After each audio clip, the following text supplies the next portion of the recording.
Nice work. Nice work. Let's see if I can identify quickly. I turned my head away from the screen.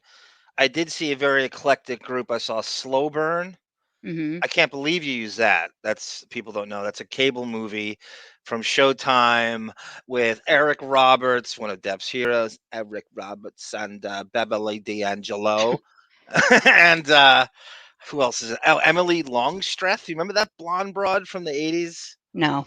Okay, okay. She was in a few things. She was in The Big Picture with Kevin Bacon. You ever see that? No. He kind of plays like an Ed Wood type in the movie from 1989. It's a very good picture. Mm-hmm. Very good movie. I don't say picture. When I David, when I 85. Yeah. Um, You're in pictures. Can you hold a moment, please? Can the chat let us know if there's sound? They're saying there's no sound. So please, the first person to tell me there's sound. Oh, okay. Close we'll out and close come out. back in. The sound picks up. I don't know. I don't know what's going on. Okay. Should I do that or No, you? no. Let's keep going.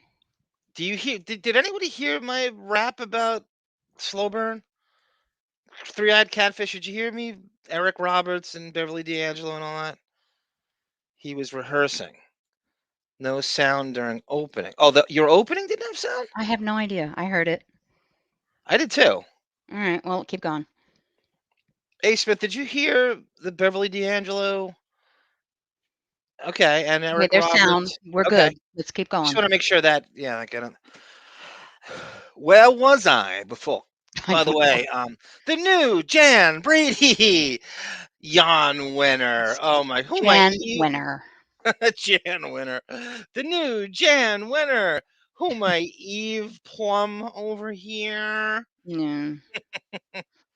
Ay, ay, ay. Sound is You great. call, Okay, good. Moving you on. you calling us a liar? Says Hooper. No, No, Hoops. apparently, No. and letting everybody know, apparently, somebody just posted, I apologize. Catfish posted, it happens sometimes when the chatters come in early. So, okay. Okay. So that's gonna make it on our final cut, right? Yes, it will. Okay. It Um, should. If it doesn't, it doesn't. We'll play it next time. It doesn't, I don't care. I do believe you have an announcement. Do you want to save that for later? Well, first, I would like to do my least favorite part of the show to get it over with. We are, what is it? It's the 20th. Yes, we are alive, as you can see. We are only halfway to our goal, and the goal is very important for us to be able to continue this show. I hate grifting, but I have to let you know everything that we net, that's not even counting subscriptions. I lose money on this show. Everything we net goes to the ARM fund. Again, like last week, I was saying, it's time Arm got paid for all the entertainment he has given us. So please, if you can donate, super chat, super sticker. And if you are hearing this show after the live, there is an option for a super thanks. Or I'm leading into my next announcement. Or join us over on www.patreon.com/wino forever. $2. Does that segue into your new announcement? I think you should do that That's what again I in the said. middle of the show when there's I'm going to more have to people. record something. I'll just have you play it like every 2 hours on this show. Me Well, when grifting. there's more Avengers assembled in the middle of the show.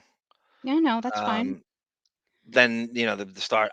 Does that segue to your grand announcement? Speaking of, Yes, but I do wanna thank A. Smith because he donated, before the show started, so thank you, sir, he's as he's always. the, he's the Um, best. thank you, John O'Reilly, by the way. This John does O'Reilly said, see in the beginning of the, I quickly looked. He said, I just got back from my local tavern. Tonight's feature. That's the guy you want to go drinking with, right? God, that's the stories this I guy's don't think got. he could handle me. I think he would get Uh, tired of me in 2 seconds. why do you say that? I don't know, I'm a downer. I think you need to drink more. I think I don't part of drink. I gross, think that what's that? Because you're in the gross. yummy phase. You're one of these broads who's always in the yummy phase, and you think of alcohol as yucky. That's what it is with you. It is gross. There's really Very something gross. to that. The people I know who love sweets the most and who are kind of foodies drink the least. They just think of alcohol as like it's yucky, it's a hindrance to their food coma, Yep. as it were. So he says pulled Bella. I don't know Is what that that is. pulled pork or is it some variation? That Can is Ben Chu afford that? a pulled woman who is very beautiful. I got some pork. Hold on. I got some, I'm pulling some Bella right now to that post. Ay, ay, ay. Hooper, thank you, sir. I had some baseball comment. Oh God, you must be loving the new gunk. The last few gunks have been just incessant 80s and somewhat 90s baseball references. I try to incorporate into. I'll see something like I'll say like, "This is some Danny Tardo bullshit from the show this week," and I'll try to use Joaquin Andujar or Dave Concepcion or something like that. It's fun, Yeah. especially if no one knows who they are. No one else speaking to. So let's get the second part over and done, so we'll get on to our business. Well, this is business, but over on Patreon, we are going to be doing something new. Same, still $2. I can't get Arm to commit to more than that. So $2 for everything. It's still going to be the same, but we are going to be covering a new show. This is going to be primarily my thing. Arm's going to join me probably most of the time, or I will bring in any of you who want to join Yeah, me. yeah, that's important. You got to put the petition out for a Yeah. co-host. I'm not sure how often, but again, we don't even ever didn't announce what it is. I'm certainly going to, if I feel you need a buffer, I will sit in to make that person comfortable. All right. Because you're very intimidating. I mean, your Liz Cheneydom can be very intimidating. This show is my 21 Jump Street. I Yeah, I think know I was going to ask you that, right? I was going to. it's going to be the death of me covering this show because it is never ending, it seems.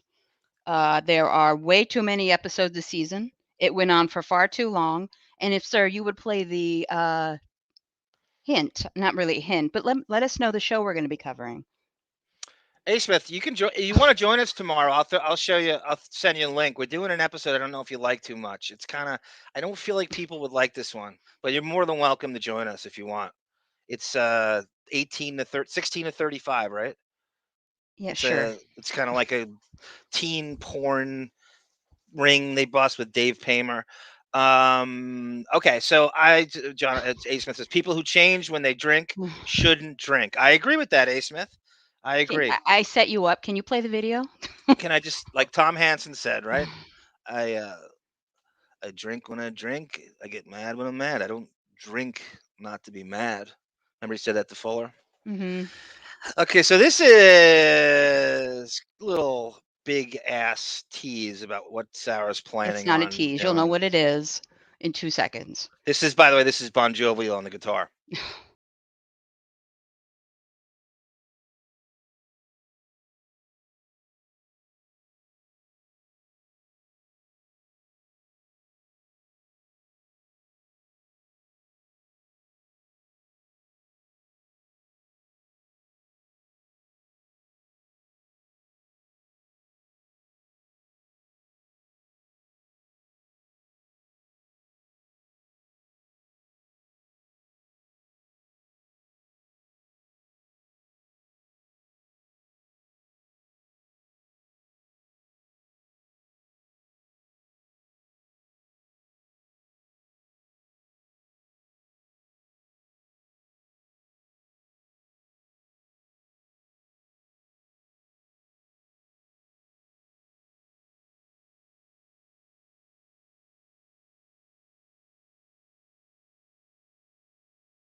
Like badass during when they Yeah. introduce Dylan and it gets like that's James Dean Rebel riff, right?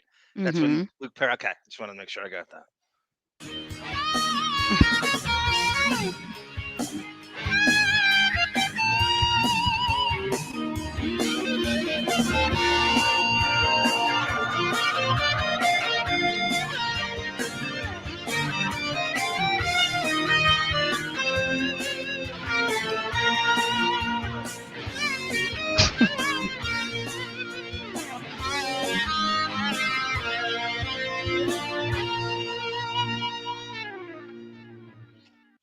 Very nice. I like that better than the original one. I really do. Well, and I'm sorry he played the whole thing to the men in the Oh, audience. you think I'm stopping in that? It's like as Depp said, a cop coming in between sex with Kate Moss. It tells you to stop, and Ay, ay, you're ay. holding on. I've done There's that no way twice I was now. stopping that. Can I ask you a question? Can I ask you a Yeah. hard hitting question? Who do you get as depressed at the end of that as you did during 21 Jump Street? No, because this was airing in the middle of the week. I was already in the school mode. This aired Okay, on yeah, right. It's Wednesdays and Thursday, right? Thursdays. Oh, right. Thursdays and then Wednesdays. Um, is so Sarah is doing a Beverly Hills 90210 podcast in the vein that we do Jump Street. Virtually the same beats, right? Are you going to do like a Weintraub Bites the Big One segment? Or No, I'm covering 2 episodes at a time. I'm not gonna have time for an hour and a half, a pregame. I'll probably add a few things in context of what was happening with the show, behind the scenes, but I'm not gonna have the wealth of, behind the scenes footage you do. because I had a name for the segment, Joe Eat Tater Tots. Okay. Oh my Did you know he god. was a Did you know he was a goon on Batman? Yeah, I know. Nat from the Peach Pit. Mhm. See, what I want to do is I'm going to be annoying to you because all I'm going to do is accuse him of stealing from Jump Street, biting off Jump Street the whole time, from Brandon's car to the dynamic to the plot lines to the writers on the show to everything. I'm going to be Mhm. really annoying to Penhall and Hanson, or Steve and Brandon. It's just endless. It's endless. I The know. things that they bite It's off that show. going to be a lot of fun. I know way too much about that show. It's that was my at the time, that was my reason for living. My television reason for living was that You had show, Luke and Perry pictures in your locker, right? yes, I did. Anybody else? Um, I hated Brandon, so I didn't have any Brandon. It was mainly Luke Perry. I had Brian Austin Green in my I'm locker. sure you I did. had Scott Scanlon. Who's the guy? Shirtless. Who's the kid who played the kid who died in the first Doug season? Emerson. Oh, right. That's right. Oh, my Doug Emerson over here. We call him Dead Scott, so, that's gonna be I fun too. feel sorry for him. I do too. He went on it let's not talk about 90210, but, No, I want to just say that I think that the writers are idiots because that character they could have incorporated into more and evolved him into something different. mhm. I think he got the shaft on that show, and I think he's way He more went on likable than Brian speaking of Austin Green Shaft, is. he went on to be a fireman in real life. So did Jamie Walters. How do you Mhm. talk to an angel? What is with that? Like, if you don't stay in show business, you become fireman. Mhm. So it's like Springsteen's son, right? We just heard that the other day, a couple weeks ago. Jamie Walters and fucking Doug Emerson. That's a sexy profession, so Yeah. I encourage all men to join that profession. Uh, um, so we're gonna look for rotating co-hosts. I'm certainly gonna be there. Do I get Heather Locklear special guest star status? Sure, that's fine. I know a lot about that. I know enough about that show where I could keep up. I Mhm. think it's reversed. I think I know as much about 90210 as you do about Jump Street. Oh, and the best part, I'm gonna do something that nobody else has done. I'm gonna have the original episodes, so the original music. Yeah, this is the big thing. You got to thank who we thanking, Sarah. Well, I want to thank my friend Boff, who has come through in every detail on Gunk with really obscure shit, just like Steve S does. But Boff has delivered the original 90, just like we did with Jump Street, with the music fully restored, which is a very big part of this show. he's our connection to the dark web. He's on the Yes, payroll. yes. He's But gonna get anything he accidentally looks up, I have no knowledge of, or I have not encouraged him to do so. Anything that puts him on a list. yeah, A Smith. We're gonna be doing Booker. How Mad Is Arm, the first episodes of Booker, where everyone from Jump Street is in. Ugh, that's gonna Hampton is. be torture. They did a crossover. Do you remember the biker crossover with that Trump character, Yeah, Raymond Crane? but And they did like, let's go back to Booker before we go any further with Booker. We're gonna do that in real time. So when we're covering season 3 or season 4 of Jump Street, we're gonna be also covering Booker because they were yeah, running together. in the continuity, the Jump Street was on Monday night in season 4. By the way, The Mhm. Simpsons is what had that bumped. By the way, to Yeah. Monday. Fuck them. Um, there'd be no Simpsons without. And my game plan was Jump Street could have been the Simpsons of cop shows. It could have gone forever if they evolved that concept correctly and they weren't so obsessed with teen magazines Mhm.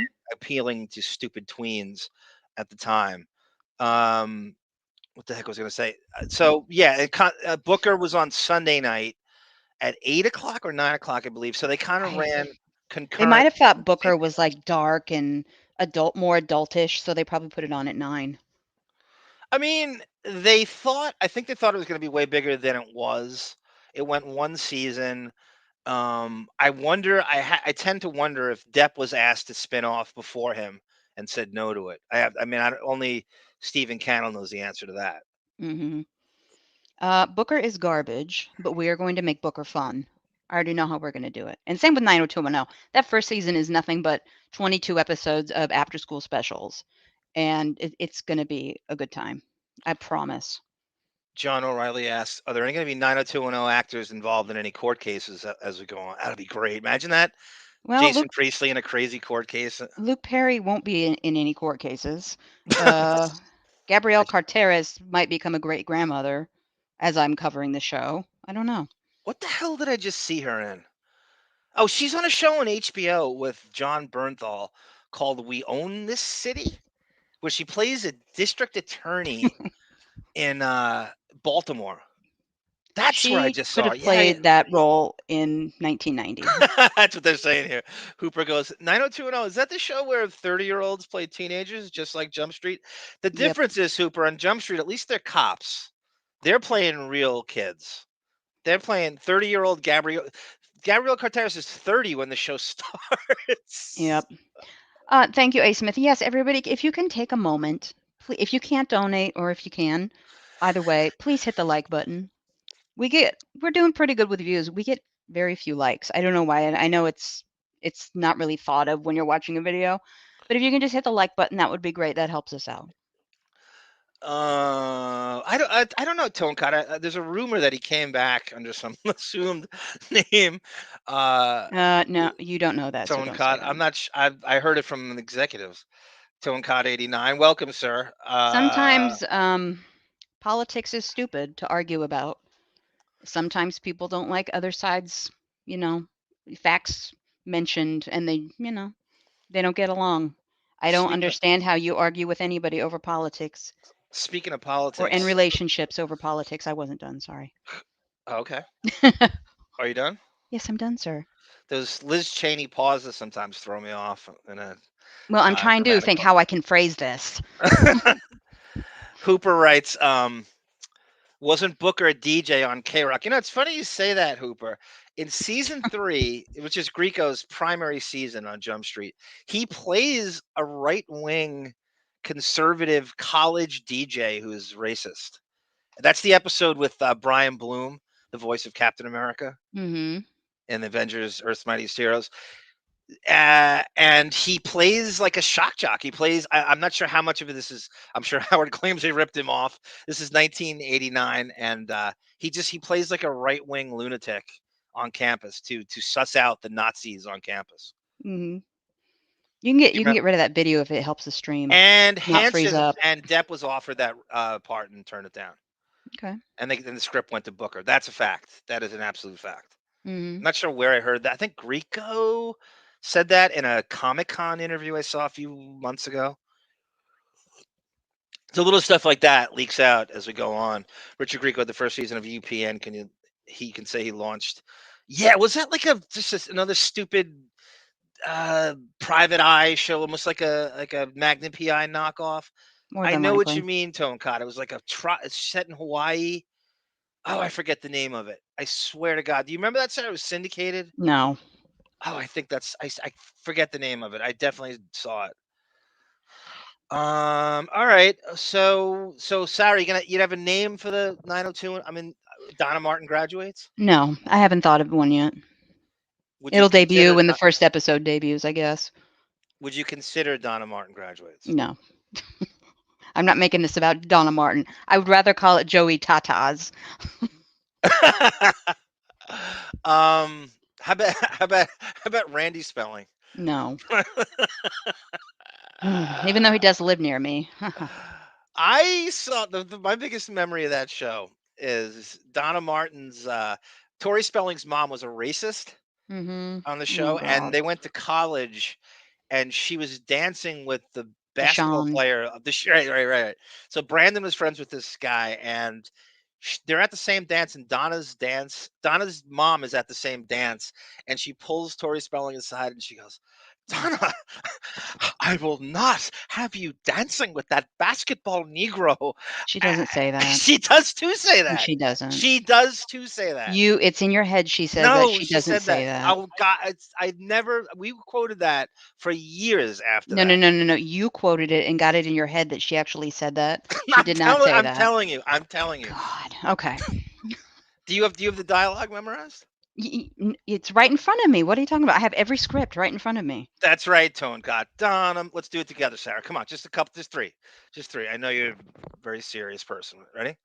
What are we doing? Donna Martin, come on. Donna Martin graduates. Donna Martin, come on, come on, come on. Donna Martin graduates. Donna Martin graduate. Come on, come on, come on. You got to join. It's your No, I'm show. letting you enjoy this. Oh God. Say it with me, chat. Donna Martin graduates. Donna Martin graduates. Donna Martin graduates. I'm going Tonight to be it's Brandon and interrupt you with Superintendent Epphart, and the crowd quiets. Nobody's going to understand what we're talking about. So let's get on to Brandon's depth a bit of a stuff. weenie, right? He's a bit of a tool. Yeah, Wouldn't you of not say? course. Then in 200, student protests over important issues affecting youth of the early 90s. Donna Martin graduating.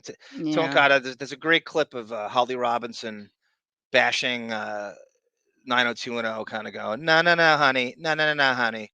We started all the teen issues. We tackled them way before you did. I love that she said that because I have Mm-hmm. been screaming that forever. That 90210 fucking cock blocks Jump Street on the teen issues because it was like slightly more popular in the 90s. Yeah. And they acted like it didn't exist. As soon as Jump Street ended, that started. Coincidence? Mm. And that's where all the writers went. Well, they didn't know what they were doing the first season, so they didn't know who they were going to copy. Thank you, Catfish. Keep up your commentary and banter. It's entertaining and informative. I've been sick. Good. Oh, sorry. Getting better Oh, slowly. That's good. But back to work now anyway. Not a lot of extra, but hoping it helps. Yes. Thank you. Every penny helps. Trust me.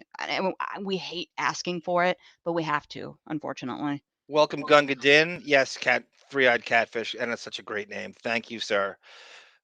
Anything to help you get through any kind of melancholy or actual sickness That's is also my too. privilege. That's another reason we not to get people off their sick beds or out of their sick beds, but we do long shows because I know being at work 12 hours a day, I have to have something to keep me occupied through the day. So we're not going to do half-hour shows. I don't even know how people do that. What the hell were you talking about recently? No, no, no. This isn't. I'm not insulting you. You said there was something you like, and the podcast was like comically short, comically short. Like Teresa it was. Giudice's Oh, okay, right, podcast right, was right, right, 8 right, right. minutes. 8 minutes. By the time I push the button, the credits are rolling. The end credits are rolling. Does it feel like the more famous the person is, the shorter the thing is, what they get away with, like not Yeah, going she long doesn't form? it's a paycheck to her. The 8-minute mark is probably the minimum her contract calls for with iHeartRadio, and that's what she's doing. She doesn't give a shit about putting a podcast out. She And wants the check. it's always funny when they're very like they're against the clock and they act like there's some limitation or anyone gives a shit if Yeah. they went over. Oh my God, we're at 59 minutes. We gotta go. No, nobody cares. Just go an hour and 10 if you can. Finish your thought. It's nobody Mhm. gives a shit if you go Well, over. sometimes I mean, we get to the 4-hour mark. I'm like, I gotta go. I gotta go to work tomorrow. Well, We that's a gotta lot. stop. Yeah. Let's wrap it up. Anytime you go over 2 hours, you're dealing with some kind of fatigue. Mhm. Like you get sick of yourself Yeah. at that point. What kind of endurance do you have for yourself? Welcome, Cindy Clausen. It's Gunga Din again. I hate being late for Professor Arm and Sarah. Thank It's you, all Gunga right. Din. There's a multi-strike system with our tardy policy. David C. Welcome, sir. Assalamu alaikum. Happy Martin Luther King Day, sir. Donna is the ugly one, and it was alluded to. What you're saying, she wouldn't be on that show if her father wasn't Aaron Spelling? They got some weird. What was the blowback of the Spelling family with the inheritance and shit? You know this way better than I do. Aaron Spelling left everything to his wife and did not include his children in the will. Candy, right? Candy Spelling. Yes. And then Yeah. she later sold that house. I believe it was for close to 100 million. And Holy then she shit. took up residence in a penthouse in downtown. I've never heard of a house price like But 100 million. Tori Spelling, well, that house is massive. Damn. Um, Tori Spelling is a hoarder also. So she has like an entire warehouse of shit just piled up to the ceiling of like memorabilia and old dresses from the 90s that she won't part with. Yeah, she's also got about 25 children. You see this with so you're saying all the inheritance she had to divvy it out to Randy. Is Randy a life coach by the Randy Spelling? Yes, he either lives in Eugene or Portland. Oh wow. You got to look him up. Do you think you I could was get him coughing. as a Sorry, I had to guest? mute you.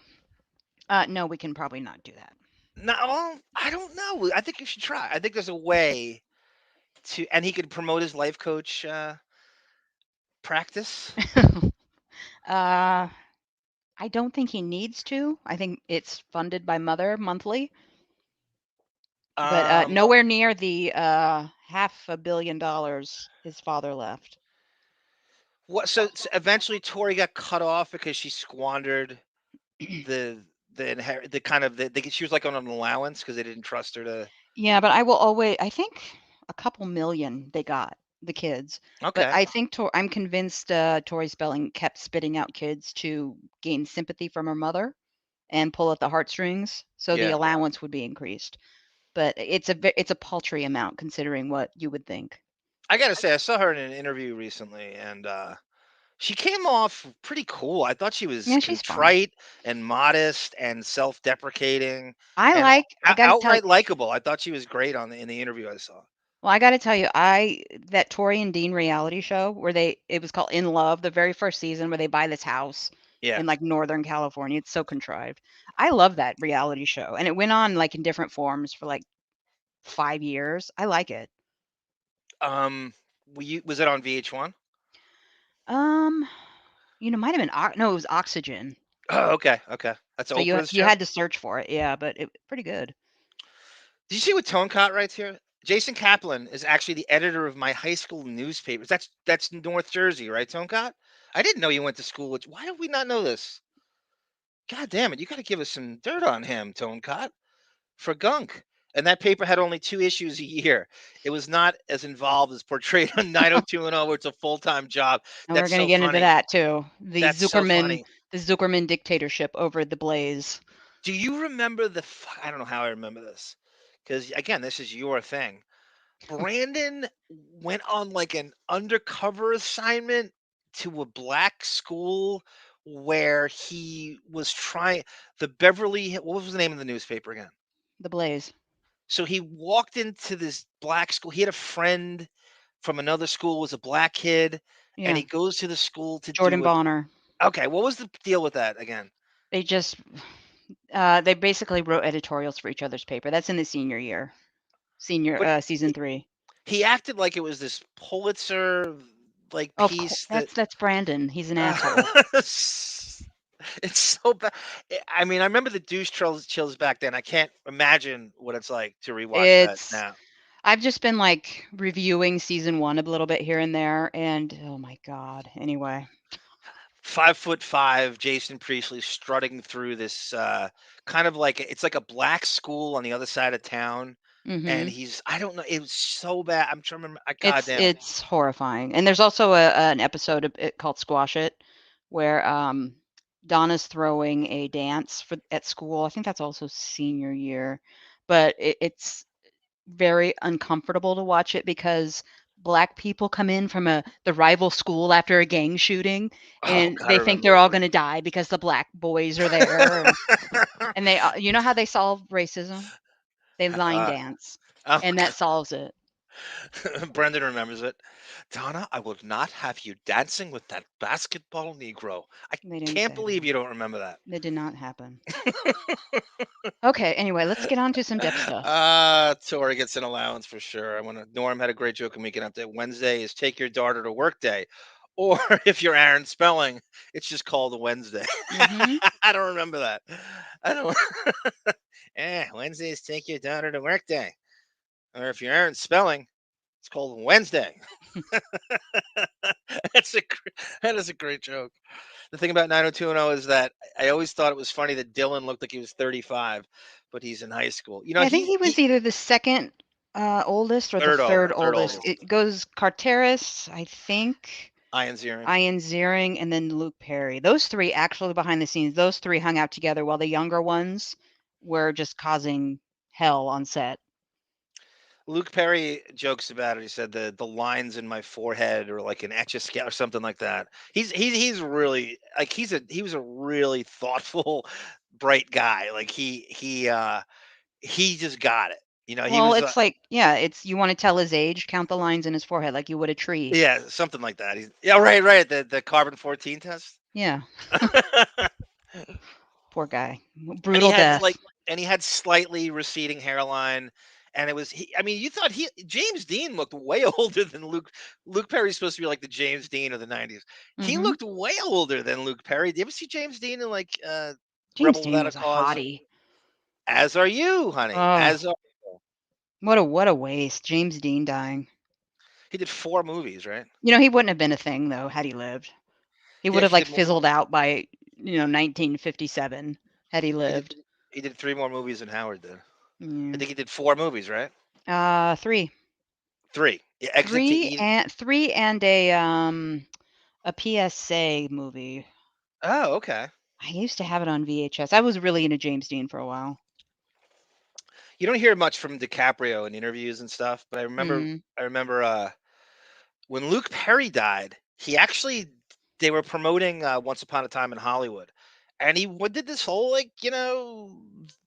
dissertation about how much he loved Luke Perry on the set of that because Luke Perry does a cameo in Once Upon a Time in Hollywood, Mhm. and because DiCaprio was a little wigger, she boy kid at the time. He's like, he remembered Luke Perry was like the man, the James Dean of the '90s. It was the Yep. biggest thing. He probably was bigger than Depp was on Jump Street Oh, absolutely. in terms of TV. Jump Street was still kind of hidden a little bit Yeah, for the time. 90210 blew up. That was yeah, everywhere. it was. It was. It was. I'm trying to think. So you got the spin-offs was Melrose Place, Mhm. Models Inc., Of Melrose Place, yes. and The Heights. The Heights, not really a spin-off. It was just Jamie Walters. It wasn't the same character. It wasn't Donna's boy, No. but he was a musician on both shows. Yes, that's probably all he could do. How do you talk to an angel? How do you hold her close to where you are? I can't. I can't do it seriously. I would love him to sing that at the fireman's Christmas party. He Mhm. brings Little Heights reunion. He does. Speaking of 90210, then we got to move on because we have so much to do. But he sings "Itsy Bitsy Spider" or something like that in a Halloween episode of 90210. It's the worst thing you've ever heard in your life. Does he really? Oh, we got to find Mhm. that. John O'Reilly said, "Hey Sarah, how much of 90210 series is going to be autobiographical for you?" I was a little young to relate to the West Beverly fivesome there at the time, but going back a couple of years later, yes, absolutely. Except for the These pregnancy people scare, know a and the lot trip to about the show. Paris. Sarah, I think you have a lot of potential co-hosts in that chat. They seem to know this show. David C writes, David C's a potential co-host. 90210 kids with adult problems. You think they didn't have parents? That's so true. It seems like they didn't have parents, right? The way they just did and Well, by the way, we're gonna they break down repeat. we're gonna break down the psyche of Cindy Walsh when I discuss this show. It's gonna be good. I know what I'm gonna do. David's a good co-host too because he lives there Hmm. now. I believe it was set at a place called Torrance High School. I So believe so. Yeah. so he knows the landscape, and that's key, I think, to everything. Hmm. That's fine. Yeah, Okay, absolutely. Tonecott, thank you, sir. Jason Kaplan and Tonecott both went to Roxbury High School. Jason graduated in 97. I graduated in 99. I didn't really know the Grimace. Okay, that's cool. That doesn't matter if you don't know him. That's a phenomenal little factoid. And we are privileged to have you in our gunk midst. Casey Armstrong wasn't allowed to touch a basketball. Roosevelt High School went to Beverly Hills. That's kind of what it was. It'd be like Roosevelt High School and Howard's Rockville Center combined, Hooper. That's pretty good. Was better. What was better, Bayside or West Beverly? Tone Cop West wants to know. Beverly by a mile. Was You had Mrs. Teasley. who was talking about? I thought she was cute too. Gabrielle Corteris. It was Hooper She's in a fine. goofy way. Yeah. I thought she was cute too back then. I agree. Very They underrated. frumped her up. They frumped her up to heaven on that show. Yeah, you did. She was the head of the Screen Actors Guild, right, or something Mm-hmm. after President. Yeah. Mr. Feeney. Yeah. After um Oh, God wait. Thank you, DBLH84 for the super sticker. Many, many thanks. let's see if we can make sense out of DBLH 85. It's got to have some mean. I wish I could figure out the acronym. Luke Perry was an honorary member of DiCaprio's. Remember the Pussy Posse, Sarah? Mm-hmm. It was. I couldn't tell if the Pussy Posse it was like him and Toby Maguire and Lucas Haas and shit. And I couldn't tell if it was a double entendre, meaning these guys are pussies, Yeah. or they get pussy. I think it was more of their pussies running around together. They're just little twink pussies running around together. You should do a show on Oz. That's a great idea, I Daisy. love I that love show. that. I've done like 10 rewatches on that show. I love it. I need to. Luke Perry was on Oz, Mm-hmm. as Gunga Din reminds I us. think he played Reverend Cloutier. I think that was his name. Oh yeah. Yes. Not a spoiler because he doesn't die from it. Well, kind of. But he gets cemented up in the wall. Hooper And goes he's arm. naked. You got to see Luke Perry's hog. That was the first time I ever saw his hog. I knew you were gonna say that. I knew you were gonna. You're the Mr. Skin of male nudity. I remember watching. I was like, "Oh my god, I see it! I see it!" It was How it many of was a you moment. broads were like fantasizing about that, like in the early It days of? wasn't bad. It wasn't disappointing for his little praying mantis body. It was shockingly good. You don't think he Nick Chubbed up for that scene? Oh, I don't blame him. Why wouldn't you? Looking at It Adebisi in the looked good shower. for just fiddling a little with it. Sorry, everybody. Who wouldn't chub up when they saw J.K. Simmons playing a Nazi, right? Hey, Arm is a Fox. Adebisi. Adebisi, right? Arm is a Fox Network savant. That's pretty funny, Hooper. I do pride myself in the origins of the Fox Network with the Ben Stiller show and Herman's Head, and I do pride myself on the origins of and the X Files with Stephen Williams on it, and Mm, Living Color and The Edge. And one of my favorite things about the Fox Network is I remember when they got into Saturday morning cartoons and they took it the fuck over in one fell swoop. You had Batman, X-Men, The Tick, first and all, and it was just like the other networks didn't exist, and they got a mm, lot edgier and stuff you'd always wanted, and it was that was before the NFL. I think their takeover of Saturday morning cartoons is very underrated. yeah. I'm going to skip a little ahead in the chat real quick. Catfish, the ARM fund is not showing amount in already. How much more to go? We were exactly this garbage tracker I have. It updates every 48 hours. So 48 hours ago, nothing for today is showing up. So we were at almost exactly 150 for the month. Okay. Well, how come if I take the chat off? Oh, you see it on the bottom there. Okay. Yeah. Um, the fees got to come out, so that's what part of it that takes so long. But YouTube has to do their thing, and then we are rewarded with the pennies on the dollar that they decide to give us. You want to hear me tie in depth to something else that Tone Cot's saying here and Mm, Fox? There's a show called Class of '96 about college. I remember that, Tone Cot. I don't think it even went one season, but my memories of that. Do you know who the star of that was? I remember the show. I don't remember who was on Kenny it. Weckerly, Okay.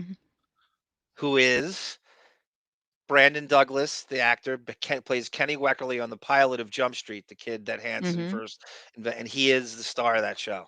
Heroin boy. I know A. Smith knows some Yeah. Kenny Weckerly. Hey Smith, thank you again, sir. That's much appreciated. He donated again. He's the best.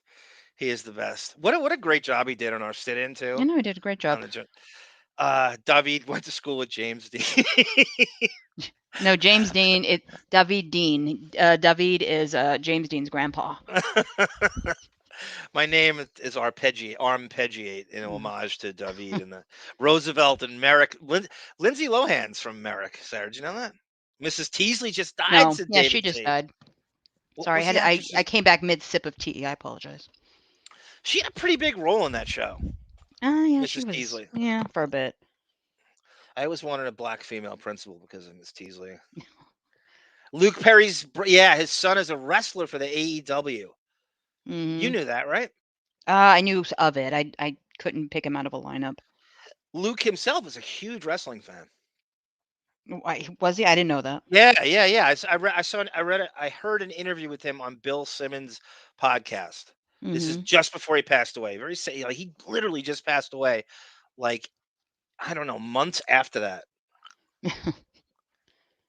All right, so Sarah, you want to get into this? Let's Yeah, we have so do much to do. Do you want to do Rolling Stone first? There's no. so much. I want to show you this piece. Okay, Roderick, Rolling Stone. There it is. I want to show you this because Alec Baldwin is so prominent in the news right now and everything. I know Mm, everyone's rooting for him. And the Rust fiasco and the involuntary manslaughter charges. By the way, Matthew Broderick killed 2 people in Ireland. mm-hmm. Thought I'd put that in there.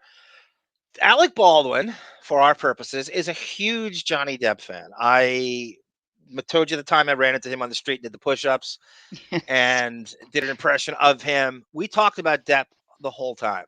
I No. brought up his love of What's Eating Gilbert Grape and Donnie Brasco, and it was phenomenal Departee.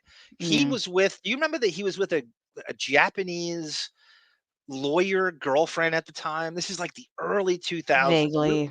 She might have been a TV correspondent. She's with him. They're walking down 86th Street, and she keeps walking as I'm engaged with him.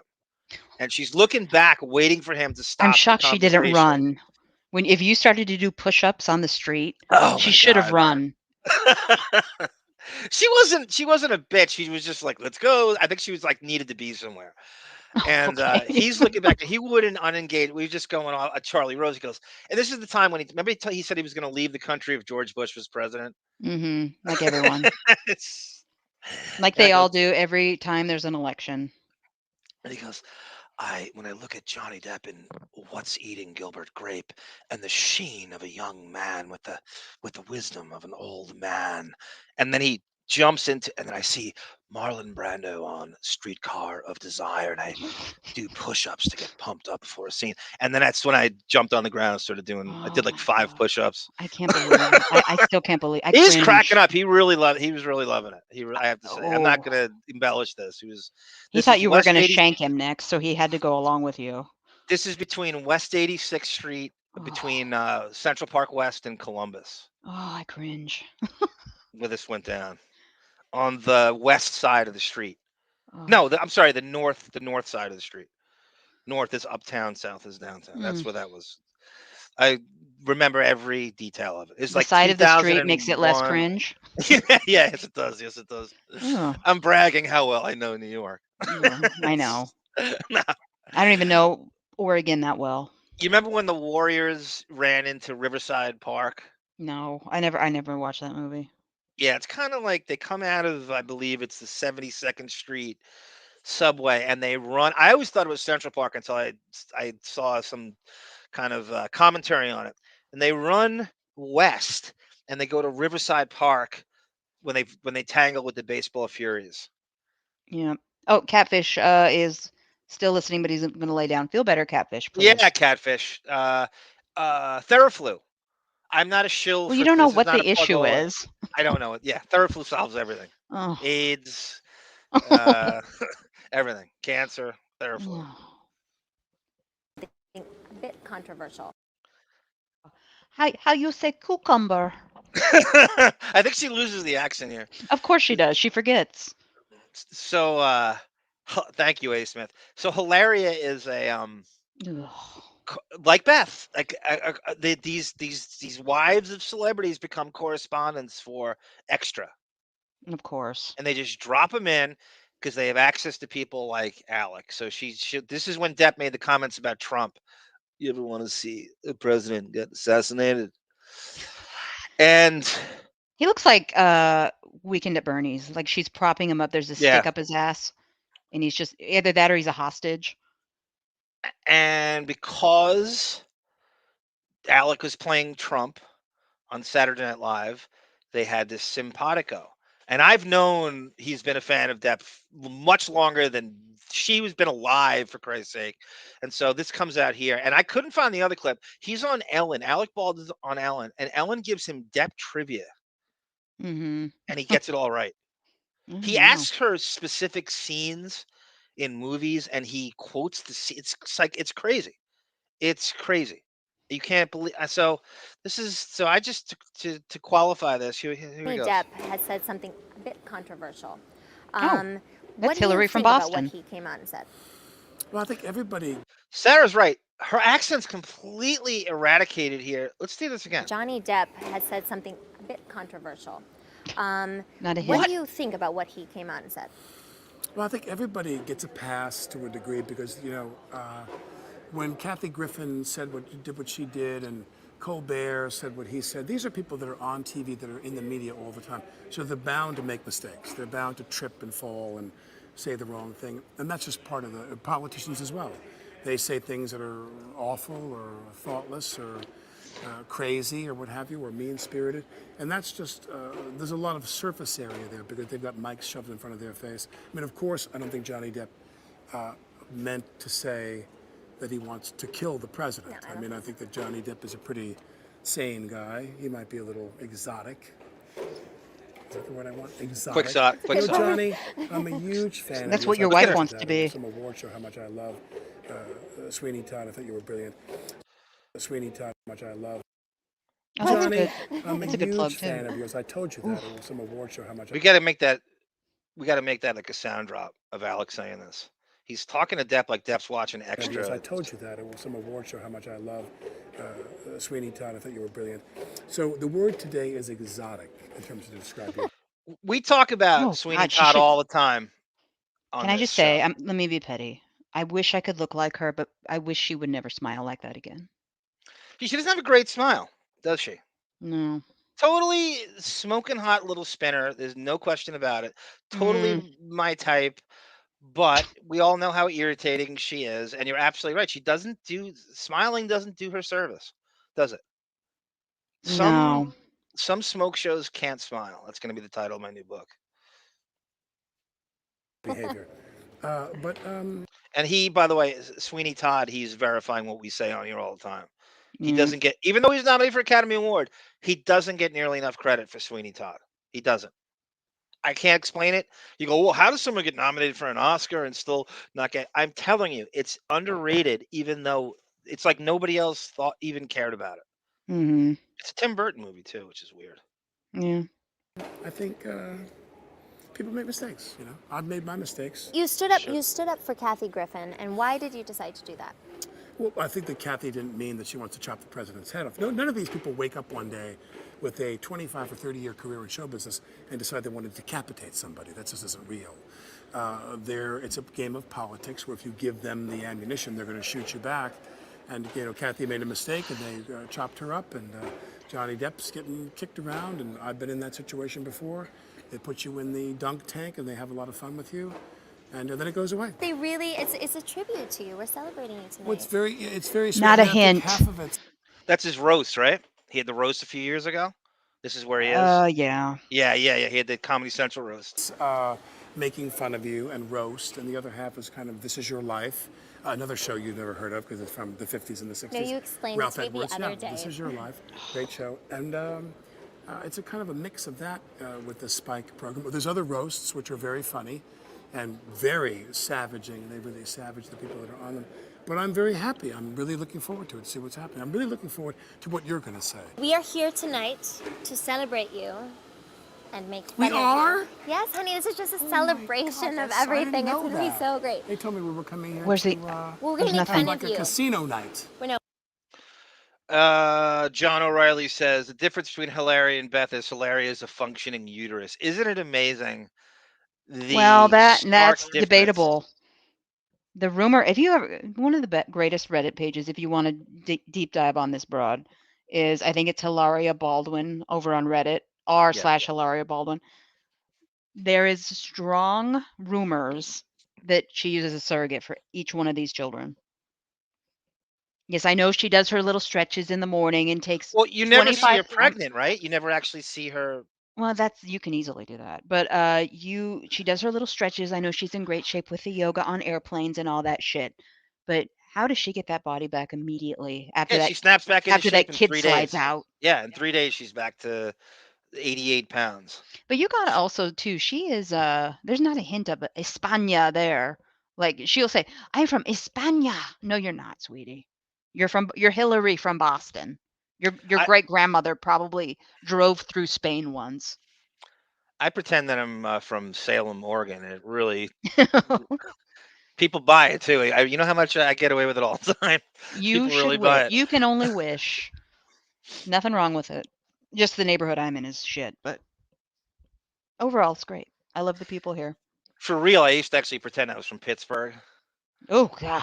I got Ooh, sick of Long Island. I thought Pittsburgh was a good fake origin. I used to tell people I was from my Pittsburgh. skin's bubbling. I'm a Browns fan. So This is sorry. pre-Beth. This is pre-Beth. Oh, Pittsburgh and most in need of an NBA franchise in the worst way. If I had to, no. Seattle and Pittsburgh is where I would expand. They have the Sixers. That's good enough. They don't root for that. I don't know if they go because that's a good question. If actually people in Pittsburgh root for the 70s. Well, you can't root for a team across the state. I don't live in Portland full time, and I root for the Trailblazers madly. The Baldwins grew up in a place called Massapequa, Tonecott. And speaking of which, let's hear Arm on the Howard Stern show screaming. And I brought this up to Alec. Actually, I didn't. I brought it up and then I didn't expound that because I thought he was going to run away if I told him this. Because I had been on Howard screaming at Billy that he wasn't Johnny Depp, and this is the FME nomination of me versus Billy Baldwin, and it's so amazing when I went back and listened to this that the whole clips they chose to play on the FMEs was the Johnny Depp dialogue. Is this Adderall Arm? This is Arm. This is Insomnia Arm on No Sleep, picking the phone up, and it's the first time I ever called in to Howard. This is like the late 90s. Oh, good. And this is the this is the FME from the call. So it was me. It was they didn't know who I was, and so it was Howard versus Dice. This is the nominees. Before you play that, we had a super chat I want to get to. Ida, thank you. Sorry I'm late on the phone. No problem, Ida. You are wonderful. Okay, go ahead. Sorry. Ida Greenbacks, thank you so much, and thank you for that Andy Cohen show update. Ida was telling me that Andy Cohen, he has a serious show, and so I've always wanted to call. Doesn't everybody? Mix it up? Well, no, I mean, but he's got his own channel and shit. He doesn't tell you like when he's on. He just kind of pops on whenever he feels like it. It's like this mercurial rotation schedule they have. So I was on Gunk and I'm like, Ida, what the hell is the schedule? And she basically confirmed he doesn't really have one. I could never tell like when it was on. They don't like say when it's live. It's really strange because he gets phone calls and they must tweet it out like before he goes on.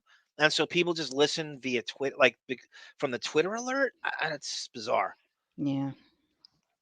But thank you, Ida, for all that you do. As always. We are lucky to have fans or just listeners or peeps like you.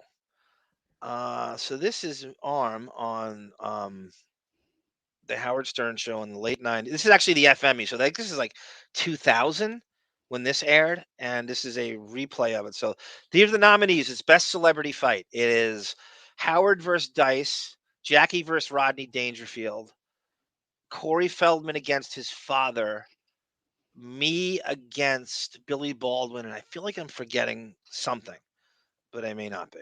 I love the FME. I paid him in jokes. Now, our final nominee in this category is Billy Baldwin. Who's he arguing with? A listener. Billy Baldwin, producer. The guy is on the phone who wanted to fight you. What a pretentious a-hole you are. Denigrating Mets fans? Why don't you alienate New Jersey? Excuse me, you're the one that got on the air and you said knock it off, punk. Your films could not be more repulsive. How do you make a living doing the crap? You're the worst actor. You know what you are? Tell me this. You're the anti-Johnny Depp. Tell me this. Oh, thank you very much. That's a compliment. Johnny Depp is great about you. I thank you for that. Yeah. Listen, did you read the New York Times? Did you read New York Magazine? And have you read the New Yorker? Do you read? You have a college education? Absolutely. Where'd you go to school? Baldwin State. Baldwin State. Yeah. I wouldn't announce that. That ain't so good. Can we fight now? Sarah, you ever been to Baldwin State? No, I have not. You need like 1,300 SAT scores to get in. It's tough. It's tough. And you got to have a recommendation from the Baldwin brothers to let you. Alex got to write you something. They'll take Daniel, but Massapequa, because I think I have more fans. Arm, let me tell you there's something. Massapequa, because I think I have more fans. Volume might be Let up. me I tell don't you know. something.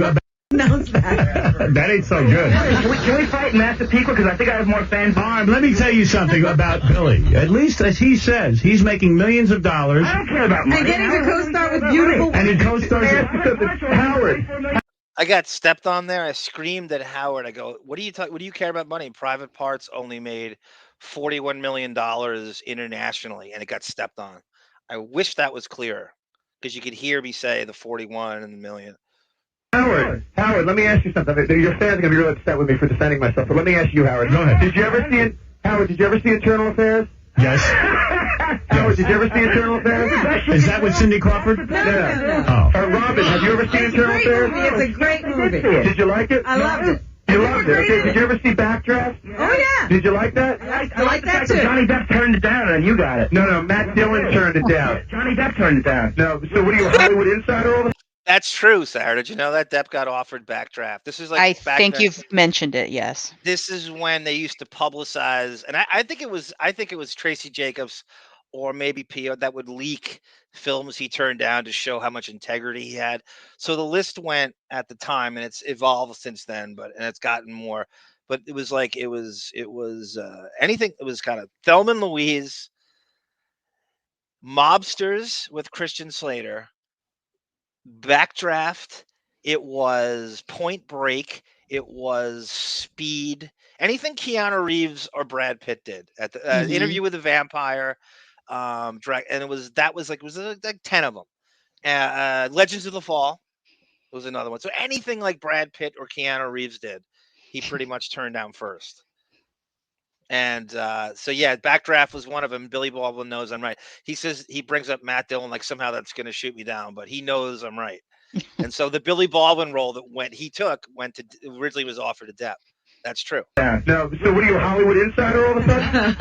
That's right. You know what you sound Let like? me tell you something. Another one of those frustrated actors who can't even take my sloppy seconds. Hey, Billy, let me tell you something. If you bang Julia Roberts, you could be in police academy. I consider you successful. Let me ask this guy something. Hold on a second, Howard. Go ahead. How tall is this guy? Does he want to do some stand-in work for me, maybe? I might be able to get him. I might be able to throw him a bone. Arm, how tall are you? I might be able to throw him a couple of straps. Shut up, you Hey, listen, let me tell you something. Extra work and standing work. That's good money. About $100 a day. About $100 a day. I get you a little standing work. All right. Wow, tough category this year. Anyone could take it. That was great. I'm praying I'm going to pick up my first Epiphany. Oh, geez. Dice. Very. We'll just get to him announcing the winner. We'll hear the winner say a couple words. Hold on though, before you do You'll that. love the winner. You'll love the winner. How honored are you that Jackie laughed at your joke? That was a good laugh too, right? I think he's laughing at the anger almost as much as anything I said. Yeah, but he's laughing at you. The anger is the key to anything on that show, and I remember really amplifying myself. It's the first time I ever called in. Stuttering John answered the phone. He heard how angry I was, put me right through. So this is a crazy time. Like initially, I talked to Stephen. Stephen went on, and then I was screaming about Billy. Billy heard me talking to Stephen. Yeah, I've heard that. They were going to host Regis and Kathy Lee filling in for Regis. So Billy comes in to pick up Stephen. He grabs the phone and starts screaming about me. I'm still listening. I call back in to argue with Billy. I was just out of truly was out of my mind back then. Just no sleep at all. I was really he's probably a really nice guy, Billy, for all I know. And I heard Howard talking about how he hated Billy Baldwin's career. So I tapped into that and I knew he would I just knew he's like, how does he make seven figures? I remember hearing that. And it was it's one of those things you can't reenact if you tried. Barking at the moon, as they say, fresh start painting rights. I remember this. I didn't know it was you. God, that's so great. I was getting calls from people that I hadn't spoken to in a long time because the power of that show really hit me that day when it was on terrestrial. It's Bon Jovial. I don't know if he's listening. Bon Hey. Jovial. Did you hear that? A little bit of it. No, just the last 5 minutes I didn't. How are you? I just Good. We just played Me on Howard from the late '90s, arguing with Billy Baldwin. Oh, I love it. I've heard it. I've heard it. Oh, you've heard it 50 before, though, right? times. Yeah. Okay, I don't have to Of replay. course. I've heard So this radio is- gunk shows. This is thank you for making it on, sir, because we're going to talk about the Hollywood vampires. That's kind of why, and you're certainly welcome to sit in for the rest of it. But he announces the winner of the best celebrity fight here in the FMEs, and Sarah, you'll like who gets the award, because I think you're rooting for him over me. Pick a winner. Very, very excited celebrities. Corey Feldman, Dice Clay, Rodney Dangerfield, and Jackie. It was Billy Baldwin and Sliver Tone Cot with Sharon Stone. That's who we're listening to now. That was Billy. Billy Baldwin, all waiting to hear who's going to win. Who is it gonna be? We always have trouble getting. These envelopes probably have to be changed. I cannot. We're gonna change. I'm almost through the envelope, Robert. Yeah, Brendan writes, I'm with proper voice modulation. The current use was before puberty. Don't I sound like a teenager on that? Sarah? Yeah, I'm like best. 20. I'm in my late 20s, and I sound like a kid, even though I'm not a kid at all. I It's your best apologize. call of all time. It really is. You can't reenact that. It's the anger. It's the vitriolic anger. Yeah. That's what makes Pat Cooper. Billy's in Sliver. I licked him. He licked him with his giant, massive Is that what lips. it is? Bubba Booey saliva? His lips and tongue sealed these. So, all right, I've got it open. Finally. Finally. Oh wow. Who is it? Corey Feldman. Ah! Corey Feldman and his dad win. This is so exciting. I had You got to love Corey Feldman on hold listening to that fight, too, which is kind of funny. a feeling they'd win this year. I mean, that was unbelievable. Anybody could have taken it. Family Feud. Yeah. On our phone right now to accept is Corey Feldman, producer. Corey, go ahead. Make your speech. Hello, everybody. There you go. How y'all doing? How'd that album of yours do? Is that selling or what? Doing fabulous, Howard. Thanks for asking. All right, good. Yes. I haven't heard it on the radio yet. Well, it's a selective audience. Right. Like Prince.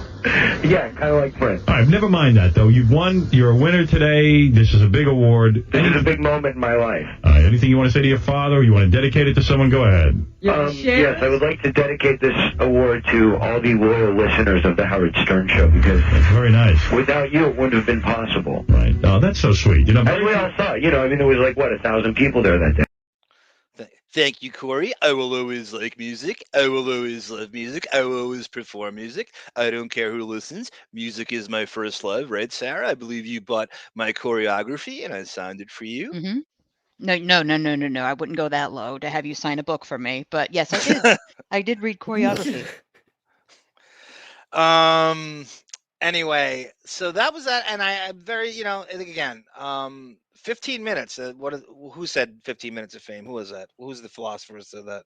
Andy Warhol. Andy Warhol. Thank you. Yeah, that's probably my 15. Did you thank Fuji, by the way? I did not. Thank you, Okay. Brendan. That clip never gets old. Legendary, and you never get old, Brendan. With your wrestling I want to reference. call Brendan Fuji, so we'll You go would with love Fuji. Brendan. You are the female I Brendan. just I'm telling you. if I can just address this tone cot smartass. It was the Prime Minister for New Zealand resigned today. Okay, so you got Okay, here it is. they're fucking. Isn't that the with same me, thing, John. Bond? Just kidding. No, I Oh. know. I We didn't see sound that. similar. We all sound similar. No. And I No, just want to add, I loved Sarah's idea for the show, the 90210. Yeah, you heard that. Okay, good. You heard that.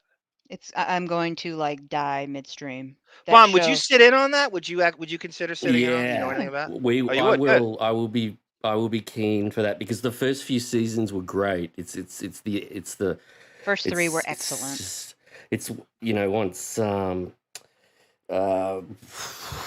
what was his Dylan left. Oh, that's like season 6. But he comes back. Yeah, but he comes back for like season 9, 9 and 10. He comes back for a long, long, long. Doesn't he turn goodbye. into like a crazy vigilante like in season 9? That was after his wife Yeah. got shot up in the car. Yeah. That's so. That's I can't. That's so great. Bond listens. Knows 90210. Mhm. By the way, Bond, you actually, you don't even have to change your voice. You could just tell people you're Hugh Jackman, and people would believe it. Oh no, he's I- very Australian, isn't it? Shocking when you hear him. Talk I love Hugh Hugh Jackman, by the way. I love Hugh Jackman because he's so People good probably as forgot Wolverine. he's an Australian. Because you he's know? such a perfect American accent. Yeah, you see him in the interviews, and it's like, oh my gosh. It's the same with Eric Banner. They're just like, "G'day, mate. How you going?" Donna Martin graduates. Donna Martin How did he get graduates. that? I got everything. That's you're so Johnny on the spot. I said to you the first time we ever spoke, I said Australian actors constitute like 10 out of the top 20 thespians in Hollywood in terms of performance and talent. It's startling how they've become accepted, and that wasn't like that in the 80s or the 70s. You know, Well, they're so consistent, though. The roles they choose, like they're very shrewd. The gumption they choose behind roles, they don't do crap. There's very few bad films. Like you're gonna have a stinker here and there, but like if you did the collective of like Russell Crowe and it's just a phenomenal pack of there's like 10 of them and they're all good and they're all. I think they sort of appreciate how lucky they are to make it in America to become that famous. So every movie is like they're thinking about it, if considering it, going, is this really worth it? You know, and all of that. Like, it just sucks that Heath Ledger died because he would have gone on to do. A new one is Joel Edgerton, Bond, who's in Black. Yes. Oh, and they're all great. They're all great. They all get nominated for stuff. It's unbelievable. And they're all, like you said, they're all show a ton of contrition. They all are very grateful for the position they're in. And Eric Bana is really underrated. You brought him up that time. I still have to watch the fucking movie you told. What's it called again? The film you told me to watch, a prison film. It's Chopper. Yeah, that's amazing. I highly recommend it. And all of these guys were on shit shows here, like we saw with Eric Bana, like the old footage I showed you. He was on bad Australian comedy shows. So they've done really crappy Australian soapies and stuff. So when they get famous, they always remember that and appreciate trying to choose the best roles, I think. But you get bad ones. Wasn't the Eric Bana one where he did the Hulk? That was that bad movie. I didn't see that. It was okay. He's a great Bruce Banner. He's perfect. He's exactly what Bruce Banner should act like, look like. You know, perfect. It's not his. If you didn't like the movie, it ain't his fault. You know, he does exactly what he's supposed to do. And it's kind of weird. Like Bana is playing Banner. No, you're not derailing anything. I brought up the whole Australia, and I want to thank you for sitting in last time with you, because I really wanted to ask you about the Hollywood Vampires' future, and is it feasible to tour with the Steven Tyler stuff going on, and will they? Because I pulled up their tour. When Tiffany Amber Thiessen joined the show, Sarah, they think David C. thinks it jumped the shark. That was season 5, but she was refreshing because she was actually bad. Like she was a very sexual creature on that show. And she didn't apologize for it. No, and that's what they wanted from her. Yeah. And they knew her from Saved by the Bell. And unfortunately, she was also dating Brian Austin Green in real life. So. Oh, at the time, I didn't know that. At that very she came on as his girlfriend in real life. Yeah. I'm gonna steal Vanessa Marcel from him. Well, that was my goal, and you don't have to. He abandoned her and their son, so she's free. He deserved Vanessa Marcel, like Dennis Miller would say. Elvis deserved his black belt. Cassius was the son's name, or is the son's name, and God. he just like took off and went and had kids with that toe-thumbed girl from the Transformers movie. Oh, Megan Fox. Yes. I don't think she's supposed to be like blatantly hot. There's something off about it. They try really hard with her. I don't know. Yeah, maybe she tries too hard. I don't know what it is. I don't know why. I should be attracted to her, but I'm not. I can't explain it. Crazy Robin, welcome, our Nubian princess. Great to see you back. Crazy Robin goes away and comes back more than Artie does, but we always love when she comes back. I actually brought Crazy Robin up in a narration I did. I envy anybody who can take a break from this very weird world that we're in right now. Yeah, I think that's true. That's a skill to dip out of that, right? Yeah. She's the Speaking of hottest thing I've dipping ever seen. Artie.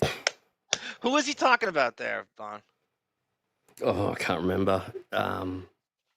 Maria it Menounos? was.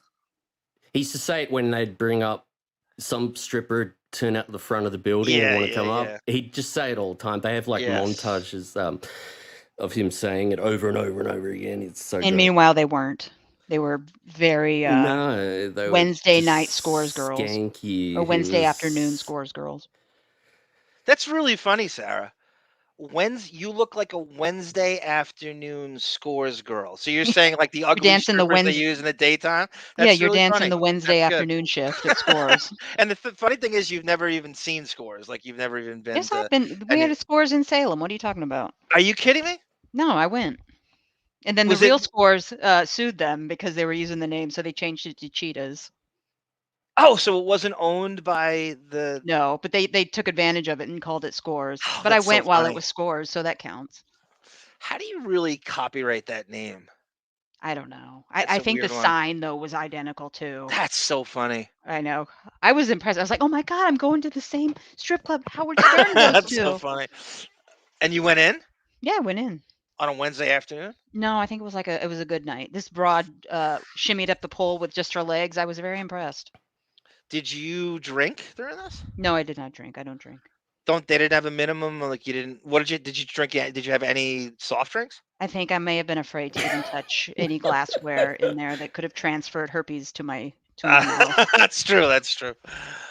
God, that's so funny. And how much time did you spend there? A couple hours, I think. It's impossible to be in and out. I went with another girl. Okay. What year is this? Early 2000s. You know, it's funny, Tonka, about Mel Gibson. He actually was born in America and then went to Australia, right? And went to New Zealand, I think. New Zealand, right. He was born, where his father denied the Holocaust. That's all of them are like that. Russell Crowe, I think Hugh Jackman as well. They're born in New Zealand and they move here when they're like 3 or 4, and then we just pretend they're as, you know? You remember Russell Crowe's in a movie called Mystery Alaska? Oh, where he plays the New York Rangers go to Alaska or something. Yeah, and fucking Mary McCormick is in the movie. And so remember Howard told the story about how he went to a party and Russell Crowe took him aside to show him his album, 50 Odd Foot of Grunts. Mm-hmm. Oh, that's so They like bad. vanished to a room apparently and did this. Yeah, Mystery Alaska. It's like a hockey movie. I watched it a few years ago. It wasn't that bad. I'm telling you, it wasn't that bad. He was convincing as hockey. He's a good athlete, Russell Crowe. Well, Hugh Jackman was born in Sydney, so I was incorrect about the New Zealand, but a lot of them are. You know, we just say they're as. By the way, whenever I use a VPN, Bon, I use Australia a lot with VPNs. Oh wow, let's get slow speed for you. My new attitude is this, because I have never been out of the country. So my new attitude is this: when I use a VPN, I say that I went to that place. I'm going, like, I officially went to these places. That's cute as hell. Now, so I use Austria. Where would you travel? Huh? Where would you go if you could go one place in the world? I probably would go to Australia. I would try to look for Depp's place that they when they filmed Pirates 5, the mansion he used for that. You would peek in the windows and be arrested because somebody actually bought it since this all went down. Didn't it belong to a NASCAR driver? I don't initially know. Or a BMX guy, or Jesus Christ, some kind of motocross guy. They that originally owned the thing, but that would be my first order of business. I would go to the site of the, I imagine Australian. I could see you coming from the airport into a cab, a taxi, and go straight to where you think it is. Exhausted, of course. Can I go with you? And then I want to go with you and reenact the bottle on the finger scene. Right. Okay. Why else? Unless you're going to reenact it. Yeah, we're going to. Tone Cut says Schwarzenegger's his favorite Australian actor, and then John O'Reilly says Kate Winslet is his favorite Aussie actor. Oh, she does a goodness. perfect They're American all touring with me. I know. She's amazing. Yeah. So I want to play you this. So this is I found. So we talk about Steven Tyler and his statutory rape allegations, which, that whole Dinosaur rock community gets this weird pass from Ted Nugent to Keith Richards, so many, Iggy Pop, and a lot of them are friends with Depp, and it's kind of a creepy thing. It's like Sarah, right? They get a pass, they get this Dinosaur rocker pass, right? Yeah, it's just that they came up the most, I don't want to say vulnerable, but I'm going to say vulnerable time of their careers was like the 70s for most of them, where all of this was just people would turn their heads and just not look when you were with the 13-year-old girl on your arm. So, I mean, that they kind of that's lasted with them. So, but anyway, you know what I mean, I hope. Yeah. Well, plus the And it's media so wasn't as deplorable. rabid, Ugh. and there wasn't media outlets like there is now. Yeah, but even back then it was like, hey, look at him. Nice Fat Albert impression. I think you just called me fat. No, nobody called you fat. Crazy Robin goes, "Hey Sarah, this is a Chris Rock quote. She's got oh God, Crazy Robin, this is perfect. Did any of the girls have any bullet wounds on their thighs at Scores?" It is Salem, Oregon, in the bad neighborhood in Salem, Oregon. So yes, but I wanted background on that club. When after they got sued, they changed it to Cheetahs, where they later got busted for having underage girls dance. By the way, wasn't Cheetah the name of the fucking Elizabeth Berkley Showgirls? Yeah. So they stole it from Showgirls. Yeah, So they probably. can't they think of a decent? I'm gonna walk into this place and I'm gonna give him a name. I'm gonna make up a name. I'm gonna give it to him. They're gonna use it. The worst Well, you part, could even come up if with you 20 names. I think we all could. Why can't they think of how uncreative do you have to be? You're gonna steal from Showgirls, right, Sarah? No, that's a great movie. I don't know what you're talking about. I have the box set. I have it came with pasties, the box set. I hope you're feeling better, Cray Cray. Oh my God, Crazy Robin's got a new nickname, Hooper. Cray Cray, that's so good. That's really good. Cray Cray Robin. She's gonna change it for Hooper. That's really good. There's Ben4810 chiming in. Ronnie Johns is my favorite chopper. pretty C-section C scars as well. Yeah. Ida Greenback says Hugh Jackman from Boy from Oz, top 10 musical. Did you know he emceed Joan Rivers' funeral? Hugh Jackman. Wow, that is weird. Well, she was into Broadway, and he's quite the razzle dazzle Broadway man. He really is. What are you saying, Sarah? What are you saying? He likes to dance and sing. That's all I'm saying. So you think his adamantium skeleton is bedazzled? Is what you're saying? Yes. And those scars run deep, says Crazy Robin. Okay, so I'm going to play our subject, the gentleman who wrote this crazy Depp article from 2018, the Rolling Stone piece that Depp called a hit piece that he does not like. Originally, he was chosen, and I didn't know this until I just listened to an interview with the guy. He was chosen because he wrote an article reviewing the Hollywood vampires. So this is how this went. I just found it today, and I narrated it very quickly. Rodrick on the Hollywood vampires. Ready? Johnny Depp and Alice Cooper on Undead Supergroup, Hollywood Vampires. 4 famous musicians, 1 A-list actor, and a fierce version of Brown Sugar. We're not talking about crazy. By the way, when Rodrick writes this piece, you can see the origins of, how when they said he called Depp a tween with ADHD spending habits in the piece he wrote in 18. Yes. So you can see like the rumblings of this in this piece. There's a little sarcastic lilt to it, but it's respectful. It's actually like complimentary. Crazy Robin there. An afternoon with the world's coolest crazy and a fierce version of Brown Sugar. We're not talking about Crazy Robin there. An afternoon with the world's coolest cover band by Stephen Rodrick, September 25th, 2015. Yeah, I just want to show you that's Guns N' Roses. This is the band. So this is, as you can see, there's Joe Perry, there's there's Alice Cooper, and there is what's his name? Duff McKagan. Duff on bass. Yep. Is he in it? Oh, I didn't know he doesn't that. come up a lot when they talk about the vampires, but he's got a massive following. I heard him on the Fantasy Football Channel last year, Sarah. Would you like a fact about him that you didn't know? Yeah, please. Duff was one of the last people to see Kurt Cobain alive. Yes. Oh, I didn't know that. Very Yep. good. He lives in Seattle, Duff. He was on a Is he plane back from to Seattle? Seattle. Yeah, I don't know if he's from, but he lives there. Kurt Cobain broke out of an LA rehab facility a couple days before he allegedly killed himself, and got on a plane, of course, because he wasn't going to walk. But Duff was sitting next to him on the plane from LA to Seattle. Oh wow. This is before Nirvana never had a private jet. I'm guessing not, but I don't know if he could have chartered a private jet for just breaking out of rehab and flying home. Didn't Guns N' Roses have a private jet? This was a commercial plane. Okay. I thought I just can't imagine Kurt Cobain on a commercial flight. I just can't. I don't know why. No. I had to get around somehow. I just don't know why. I just can't imagine him on a commercial I don't think flight. I would be shocked if he was ever on a private jet. Okay. I mean, there's no. How did Of Nirvana course, he was tour in then? first class, but yeah, I Yeah, doubt he chartered jets. That was what his wife did. But I mean, Guns N' Roses must have gotten the private jet treatment. They were Probably for band huge. business, but this was just like a personal flight. Yeah, Okay. they did. Metallica did. And then, I mean, every band, like Van Halen type bands, all did for sure. Right. Kurt couldn't do that. Kurt wasn't that kind of guy. Like, he'd say, "There's no It felt way too I'm-" pretentious for him. Oh, to do. yeah. That's kind of, isn't that It Smells Like Teen Spirit, kind of the spirit of that song is, I feel like a sellout poser. And that was piece of shit before. doing- That's what made him a quote unquote sellout. So It Smells Like Teen Spirit wasn't about that. I can always bring it back to Depp no matter what we do. Bond, do you ever hear the story about Depp and Frances Bean?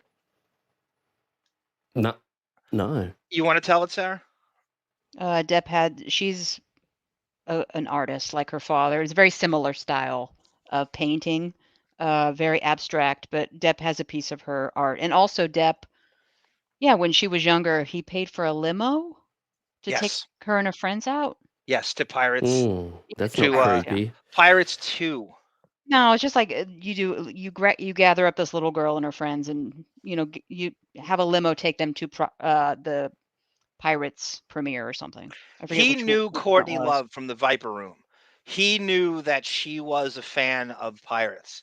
So he sent a limo to pick her and her friends up to see Pirates 2. He also administered CPR to a passed out Courtney Love on the sidewalk of the Viper Room, which is crazy. It is crazy.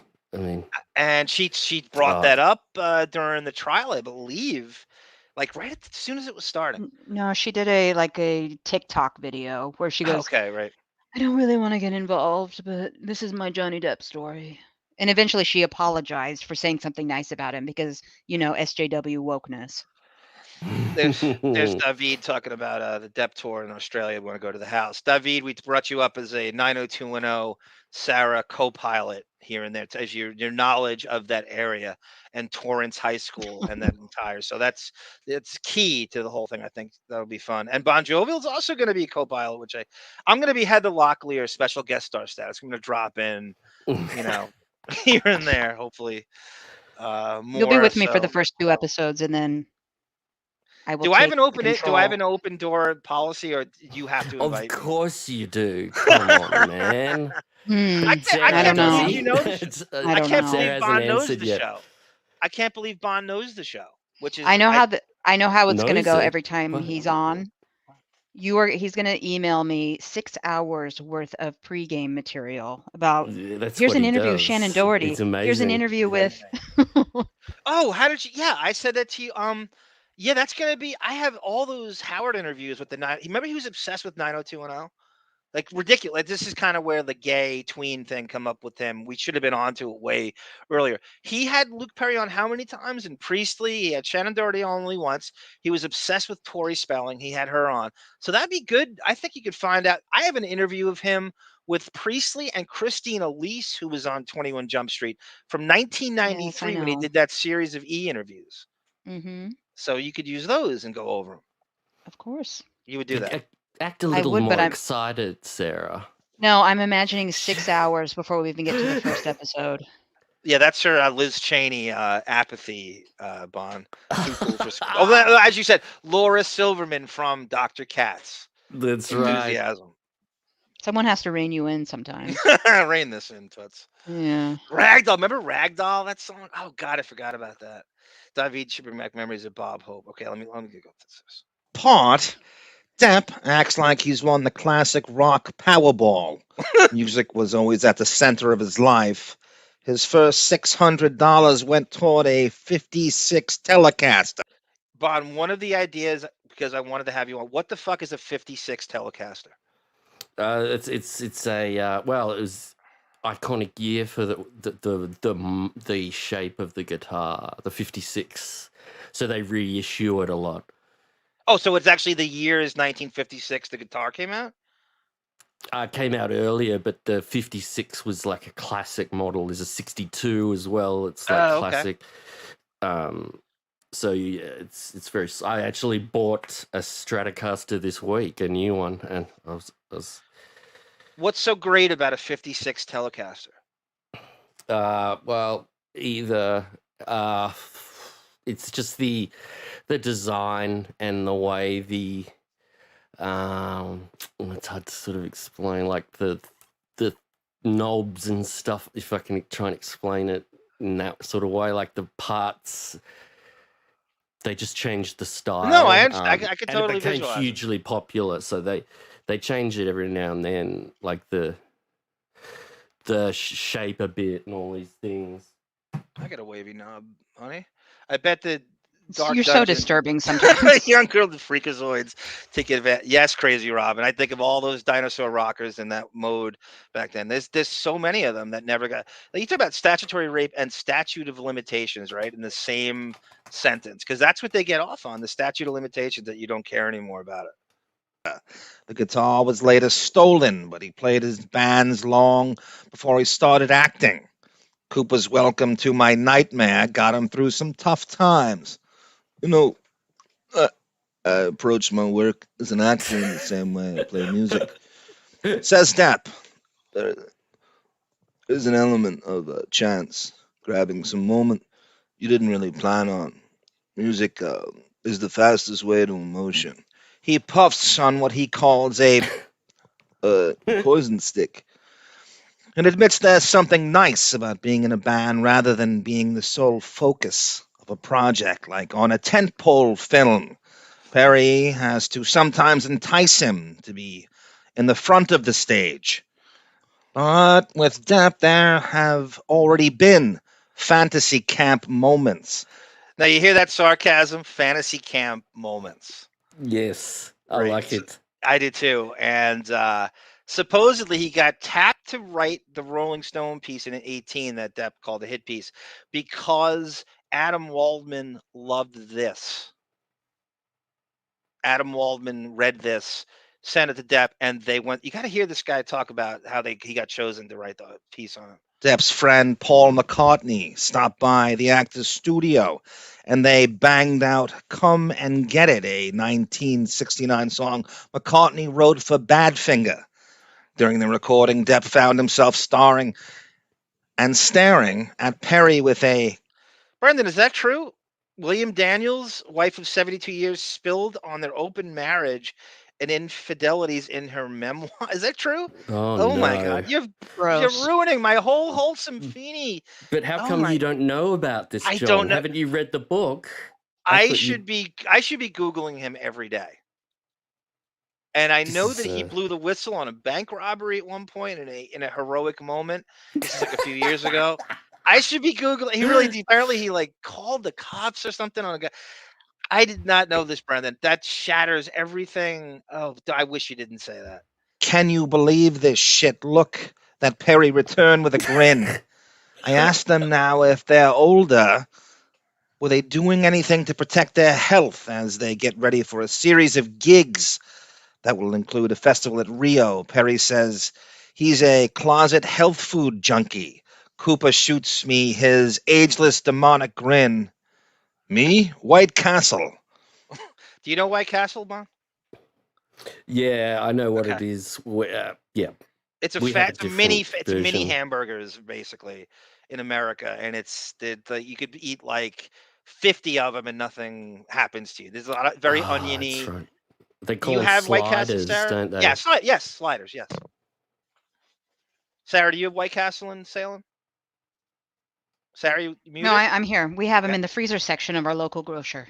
Oh, good, right. They're right. They made them. Yeah, we don't have the actual restaurants. Right. But Bond's right. Anyone can. They're sliders. It's very easy to make. You don't even have to fry them. Duff. Yes, Tone Cod. Duff is a hardcore alcoholic who sounded incoherent, sobering up, and actually really articulate. Got a college in finance. That's the whole point of this band. Is everybody but Depp is former alcoholics. That's kind of it's like a nod to the old drinking clubs they used to have. But Depp is the furthest thing from it. The funniest thing about the trial is when his friend Bruce Witkin sold out Joe Perry for still using cocaine. I think that's such an underrated part of that trial, because he's been bragging about being sober for years and years and years, and he's he would have been angry about that. I would love to see that reaction. And that entire testimony is on our channel. Yes, it is. You did a great job on that. Didn't you like? I mean, who doesn't want to see Bruce Witkin and his matinee idol looks blown up in 1080 HD, right, Sarah? Yeah. It's time for more rehearsal before Depp has to go catch a flight. At one point, the vampires launch into My Generation, and for the second, world's most famous cover band makes one of the world's most covered songs sound almost young again. This is just brilliant. I'm loving. There's a break in rehearsals. Oh my god! The Hollywood Vampires, a band made up. I really like this writer's writing style. Don't you? I'm loving these production values that you're doing voiceovers now. I never would have thought, a few years ago. This is like a movie to me. This is brilliant. Well done. Thank you. You are so feeny in this voice. You're focused. Oh my god! It's kind of a hint of sarcasm when. Of course, you're nailing the writing when it's sarcastic. You are because he is being. You're right, because he is being sarcastic. Isn't he? I mean, there's a tinge of the way the tone. Yes, you're punctuating it perfectly. I appreciate Feeney has retired from doing porn over on the Patreon, and he's just doing standard voiceovers now. He's legitimate now. Come back, Melvin. Speaking of which, we miss you, Melvin. If you're out there listening, I don't know. There's no way to track you down. I don't know how. Oh, you've been. It's sad, John. You're like a little lost puppy. You miss him. You've been worrying about him for possibly months now. We feel that about the bastard. Crazy Robin too, when she goes and comes away. But there's a very, very depressing thing that happens in these online communities when people just vanish, right? We should hit Monique up to give us, confidential email address or something from the forum for them. And then just hassle them. I'm sure she'll be up for that. This is Balo and Melvin right now are kind of like, I have Balo somewhere in my phone. It's not, I don't think so I could just call the number and see who picks up. Now you could, do it right now. It'll take way too long to find them. I don't want to break any news on our show like that. Possible news. Yeah, right. But I love this writer's right. But by the way, Bond, it's actually easier for me I could turn it into an MP4. So what I do is I screen record the article. And so I read it as I go because it's easier to turn it into an MP than read it live when we're doing this. Yeah, I would do that too. It's perfect. Yeah. Thank you very much. Because everything, then you can actually sort of watch the chat and focus on while it's perfect. I'm loving it. Really ramping up in 2023 the show. I mean, Crazy Robin goes, Howard always wanted to be one of the girls on 902. That's so true. That's so true. That's so perfect. That's so good. And singer Alice Cooper says, of men who all have had near-death experiences. The group recently released its self-titled debut, a blast of classic rock karaoke featuring covers of My Generation, Manic Depression. Now he takes a shot at him there. He says karaoke. He says classic rock karaoke. But that's a nice one.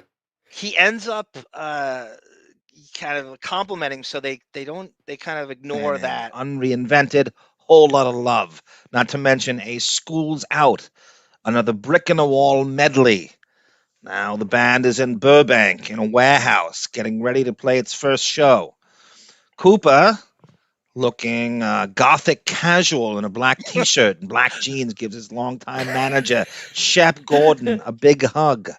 This guy's This is Shep Gordon, great. before I forget, Bond. Do you know the story about this guy? He's Alice Cooper's No. manager. And Sarah and I read, Sarah, did we get to the point in the Jacobs thing where Shep Gordon, who is Cooper's manager, Tracy Jacobs, his then manager, goes crazy on this guy because he thinks they're exploiting Depp on the tour. Depp is radically underpaid on the Hollywood Vampires payroll tour or whatever. He's taking like a minimum kind of thing. And Tracy Jacobs' point is, and you'll probably agree with this, is you are not getting this Deptford Wive audience that you're getting internationally if he's not in this band. You're not even coming close. You might have 25% the audience if he's not there. I totally concur with that. What do you think, Sarah? I don't remember his name in the deposition, but I remember her arguing that point. That's she actually, she may not have said, but Shep Gordon is the guy that he honored at that when he comes out wasted. He's on God knows what, certainly drunk, and God knows what other drugs he's on. To say MDMA Pong, he probably just played, and that's the famous thing that they block all the time when he does the honor Shep Gordon. That's the guy, and Tracy Jacobs goes off on him. Oh, okay. And says they're exploiting his popularity. He's not getting he and her big point was, and I hate this too, that tour disables him from not doing films. So every time they're touring for 6 months, that's 6 months of, and he's actually broke. So he's passing on script after script after script to tour with them, and he's not being compensated for it. Yeah. It's crazy, right? I mean, think about 75% of that audience is there to see him, and he's getting nothing from it because he's in hero worship mode. He can't negotiate with his heroes, and they know that, and they're exploiting that. I completely concur with Tracy Jacobs. Aerosmith's guitarist Joe Perry's dark copper-colored chest is covered in puka shells, and he's mumbling something about working as a janitor. What's a puka shell, Sarah? That's what douchebags wear around their necks. There's those little Hawaiian those little tiny Hawaiian shells. Choker chains. I don't know, but yeah, it's closer to that than a regular necklace. The Jeff Probst choker chain. Yes. Okay. All right, I got it. That is the douchiest. You're right. Absolutely. He wears that because remember he's in. You got to be reminded he's into the tropics. Yes. From Seattle. No. In a synagogue, natural hair color seems largely absent from all of them. Yes. Classic Rodrick. The guy's, I gotta hear that again. He really is good. Natural hair color seems to be largely absent. That is the fucking funniest thing I've ever heard. Synagogue. Natural hair color seems largely absent from all of them. Drummer Matt Sorum and bassist Duff McKagan, Guns N' Roses' old rhythm section, are having a laugh as a dude in a bandana, baggy jeans, and black boots listens respectfully.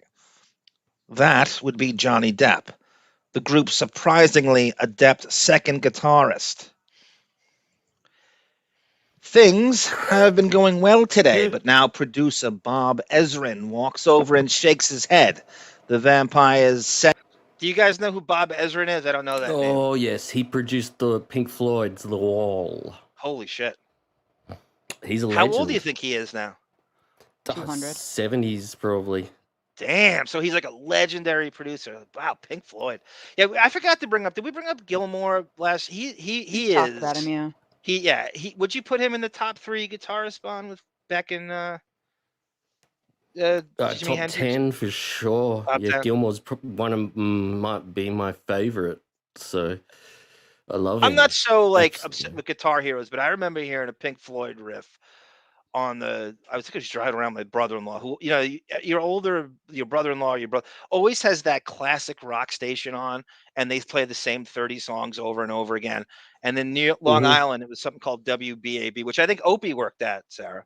And they play Pink Floyd, constantly in rotation. I just remember hearing a guitar riff from that stuff, and it really would hypnotize me. And I don't often, again, like it's when a guitar grabs you like that, it's a very rare thing. And his was, for lack of a better word, hypnotic.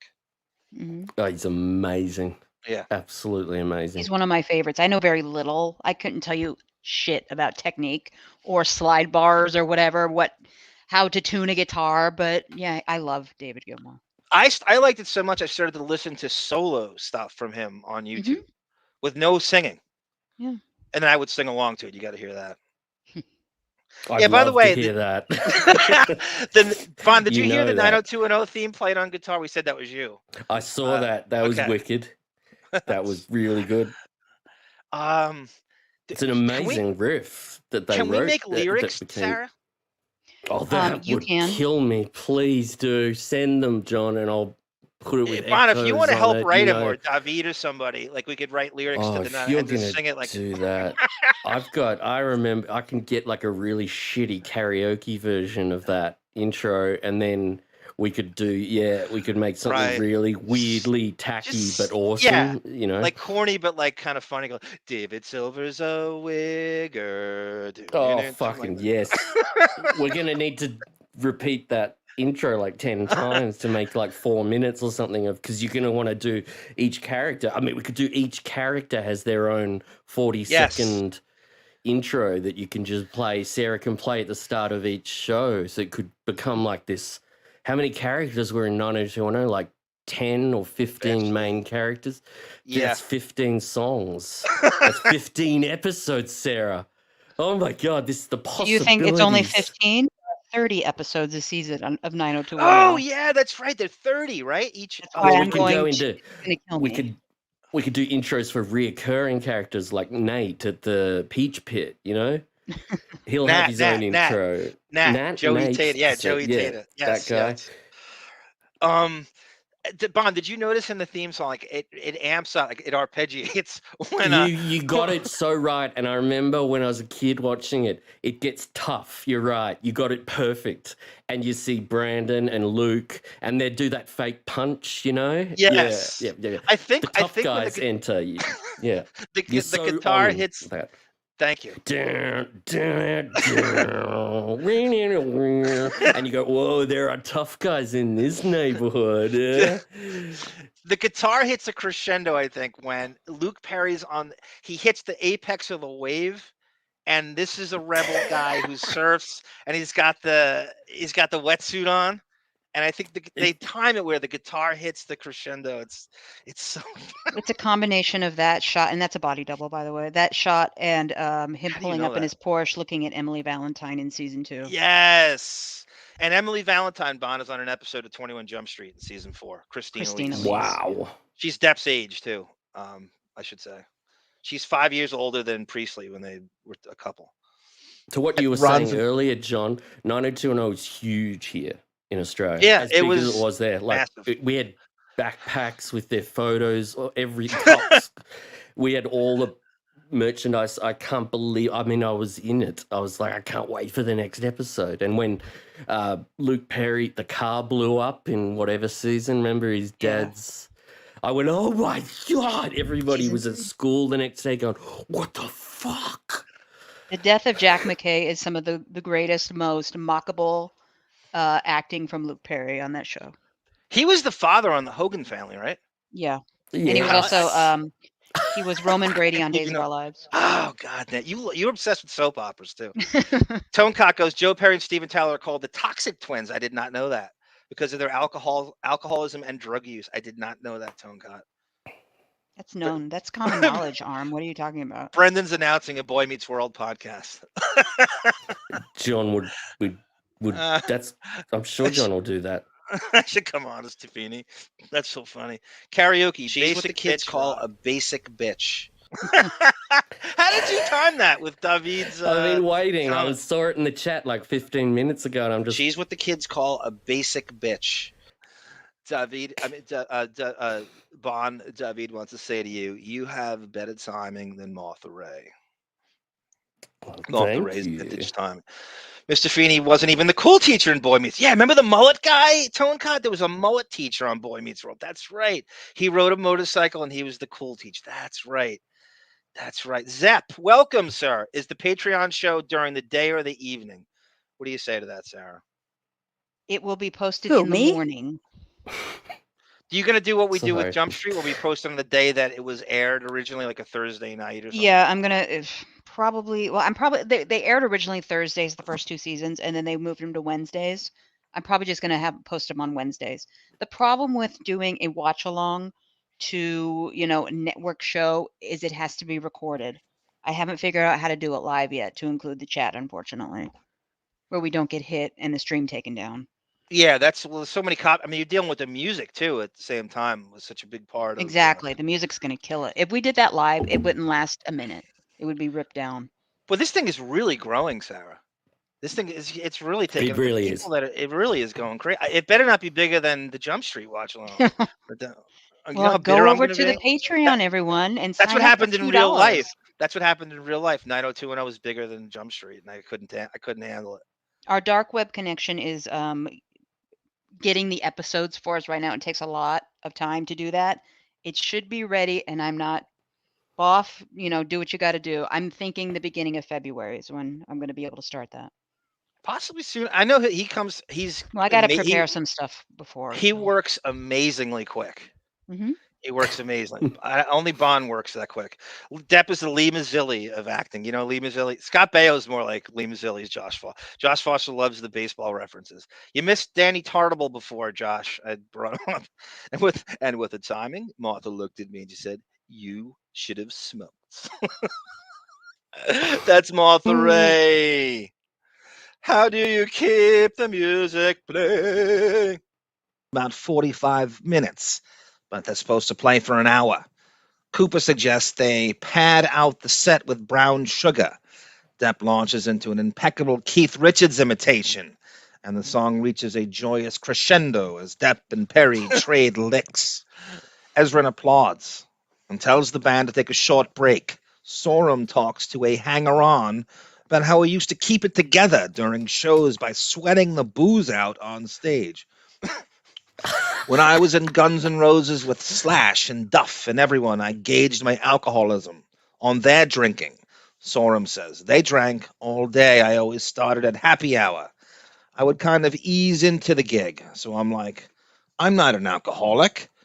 Depp and Cooper met on stage of Depp's 2012 film Dark Shadows. Yeah, they used Alice Cooper for Dark Shadows soundtracks. You knew that, right, Sarah?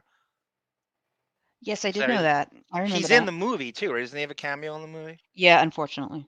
Yeah, and that's how they met. And it's a Infinite Nile production, by the way. Dark Shadows. Are you shocked? Yeah, well, good move going against the Avengers on opening weekend.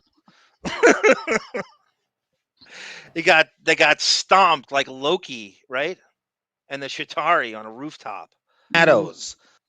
Hollywood vampires started with the idea of recording cover albums, giving them an excuse to fool around in the actor's well-appointed studio.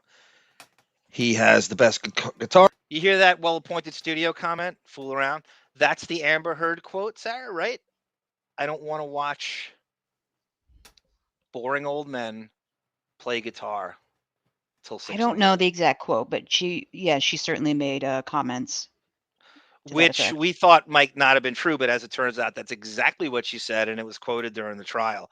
I remember when that quote hit. That's exactly when that quote hit, 2015. And that's exactly what she's talking about.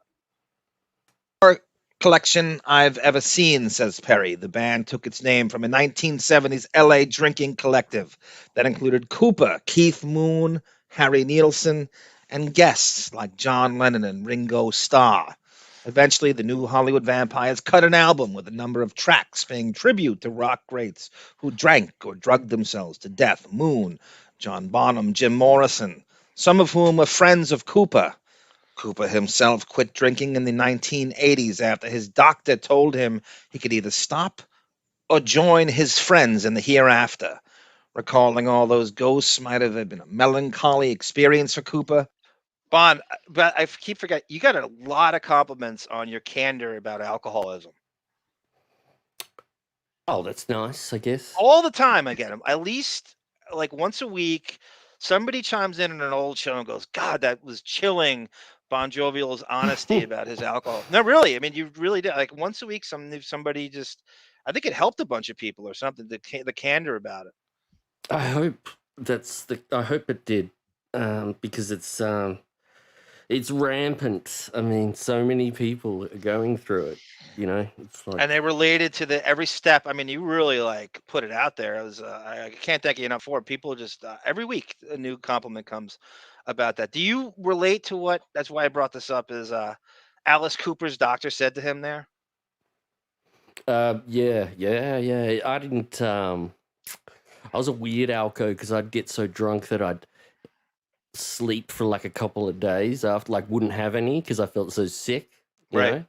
So, I mean, to be totally out of control alcoholic, like, I mean, Slash was mental. They don't stop.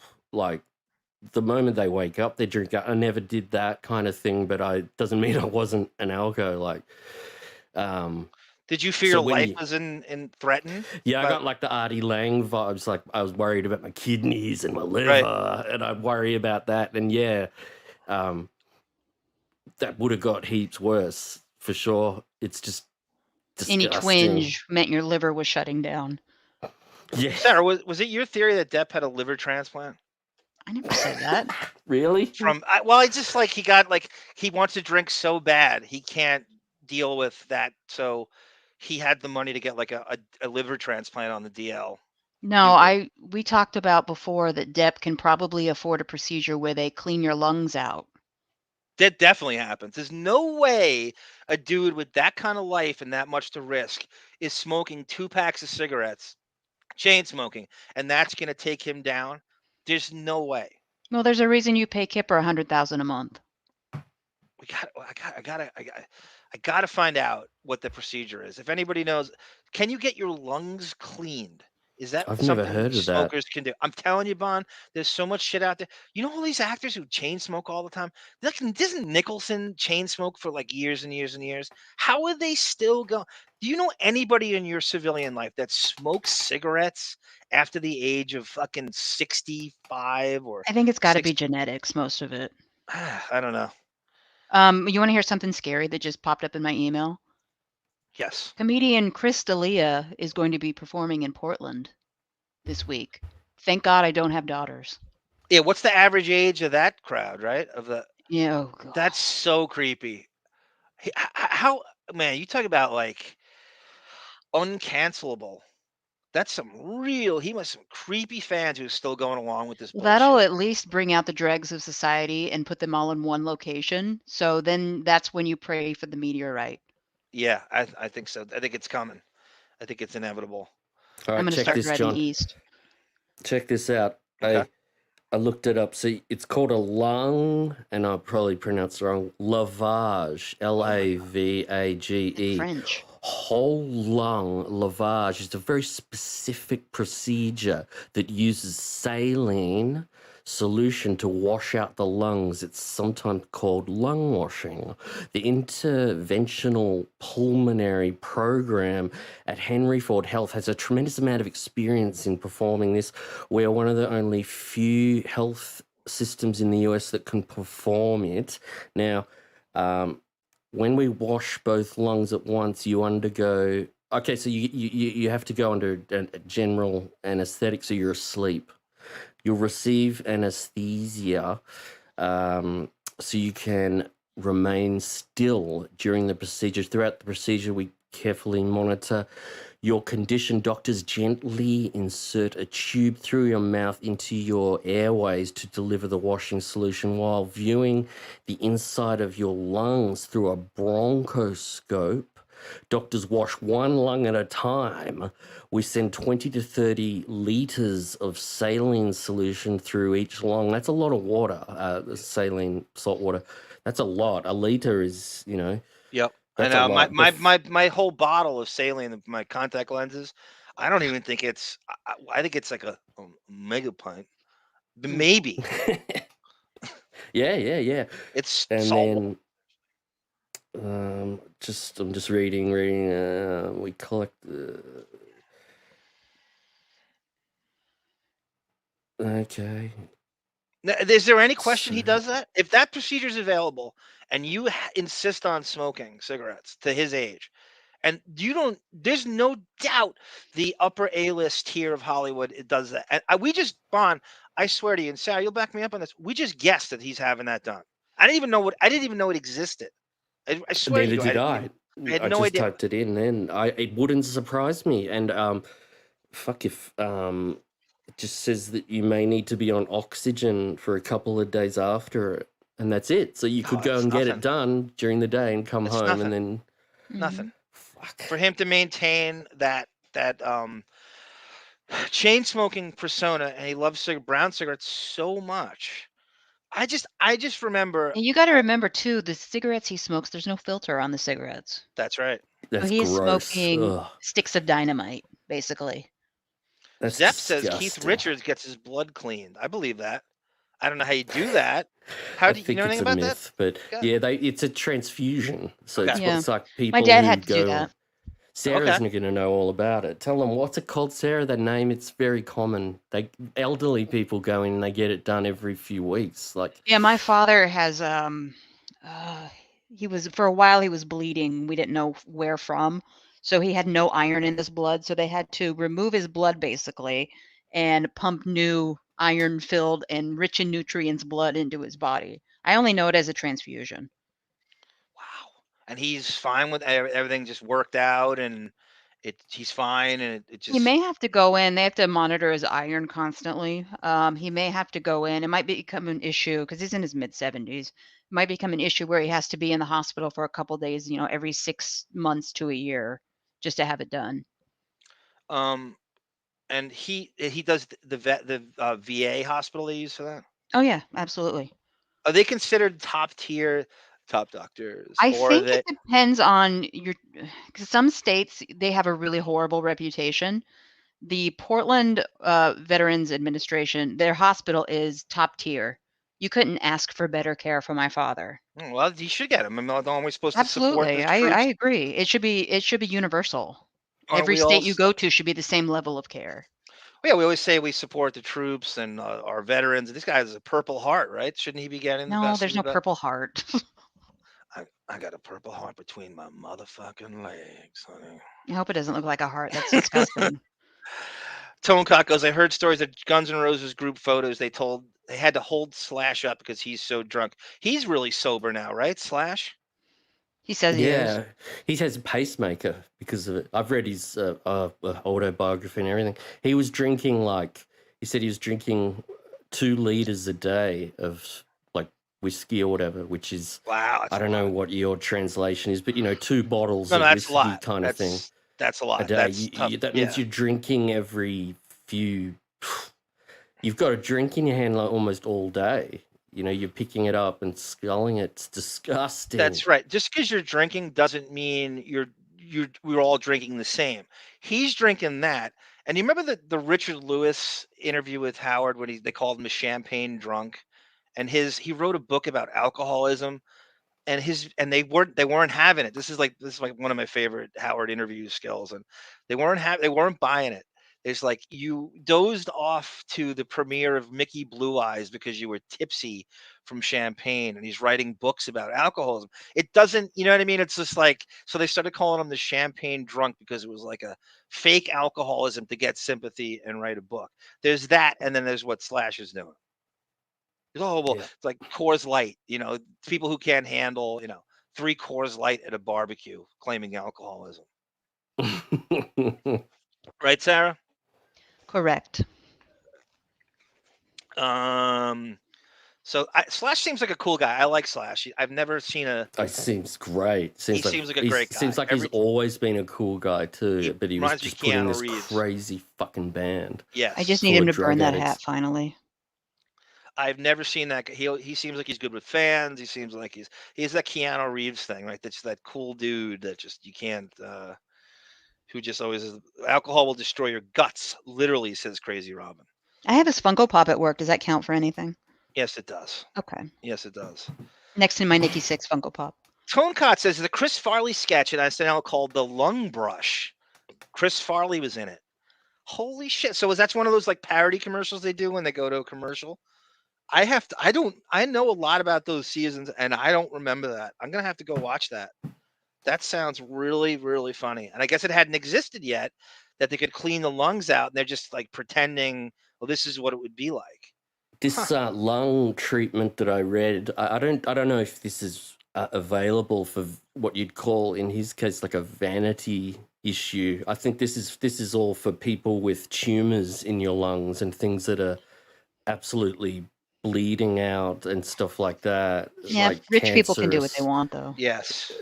It doesn't say anything. I don't know. I'd have to read it more, but Michael Jackson went to sleep every night with an IV in his arm, so they can do what they want. Do you honestly think Depp's people and the Depp Corporation are going to let him smoke cigarettes to that degree if they didn't have a solution for it?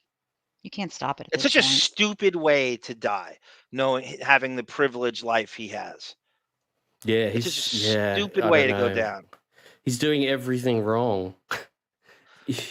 There's something so fixable like that. You know what I mean? Like, there's no way his people around him are going to let him do that. You think about like intervention. Forget drugs. Have a smoking cigarette intervention. Like everybody who a reformed alcoholic or drug addict, you go behind like a rehab, you see them outside. They're always cigarette butts all over the ground and coffee cups. They turn to cigarettes and coffee. There's no way Depp's inner circle is allowing him to smoke cigarettes if they don't have this lung cleaning process on a daily basis. There's no way. We've been speculating for 20 minutes. Yeah, we don't know like what he's like. He might be like really kind of harsh if they comment on anything like that. He might say, look, this is I employ you for one reason and stick with that, and then just walk off, and you would never bring it up again if he said that to you. You know what I mean? Like, yes, I do. Like, yes, I really do. Harsh if they make any comments, and I wouldn't blame him. Like, I could imagine him just saying, "Don't ever comment on my personal habits again." Like, he might be really like, and if he did, yeah, you'd never say anything again. So there's, I don't know, like. Yeah. As you say that, during the trial, I wondered about one of the things I was fixating on is how humbled he was from the trial. So a lot of times from her side, they were like, well, even like Rottenborn would go, so Mr. Depp, you've never heard the word no, right? You just have a bunch of enablers about you that tell you how great you are, and nobody calls you out on anything ever. So you don't know what it is because you're never held accountable for anything.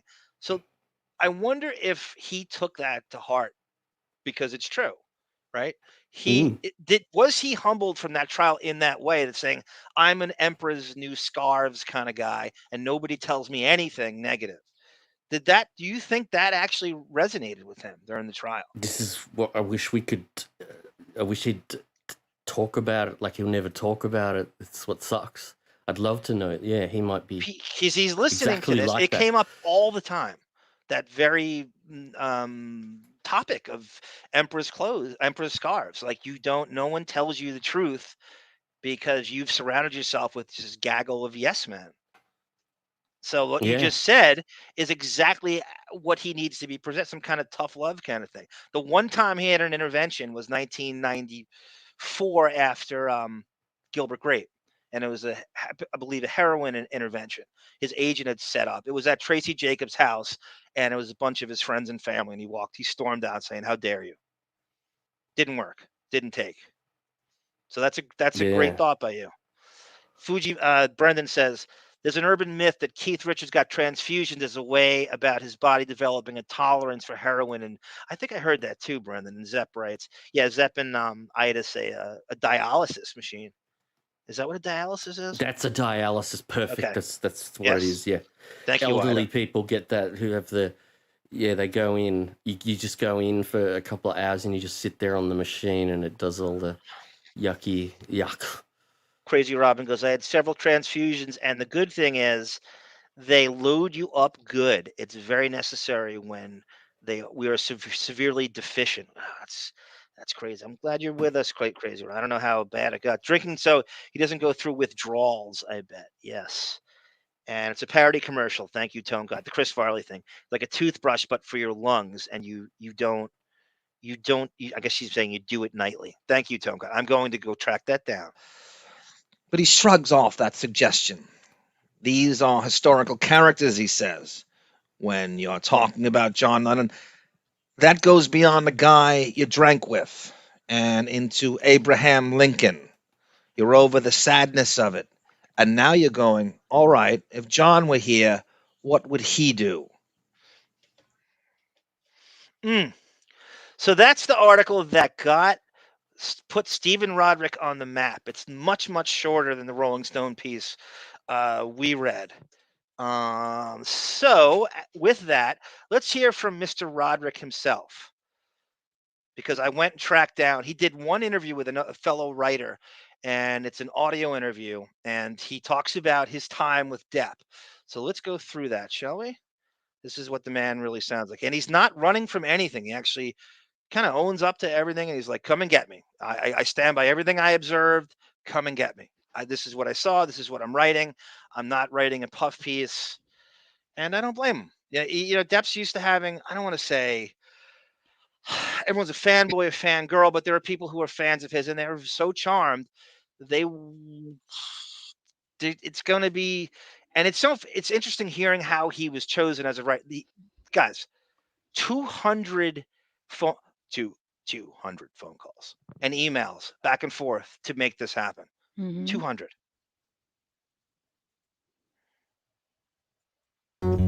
Welcome to Gangry the Podcast. I'm Matt Tullis. On this episode, I talk with Stephen Rodrick. Rodrick writes for several magazines, including Rolling Stone and... Sarah, what? Who's providing us this content? What's the name of the podcast? Okay. Matt Tullis from the Gangy podcast. Okay. Thank you, Matt. This is going to be a fair use discussion of your show. Please don't strike us. It's strictly audio. This isn't really circulating too well out there. So fair use, and we are creating content. Thank you. I dug. Thank you, Sarah. I dug for this. So this is just God. It's got to be 5 years old now. Okay. This is when he. It's just he just finished the article when he did this. Okay. Esquire. In the third week of June, both of those magazines published profiles of two very different celebrities that Rodrick wrote. Then, 2 days later, Rolling Stone published his fascinating profile of Johnny Depp. The title of that piece is The Trouble with Johnny Depp.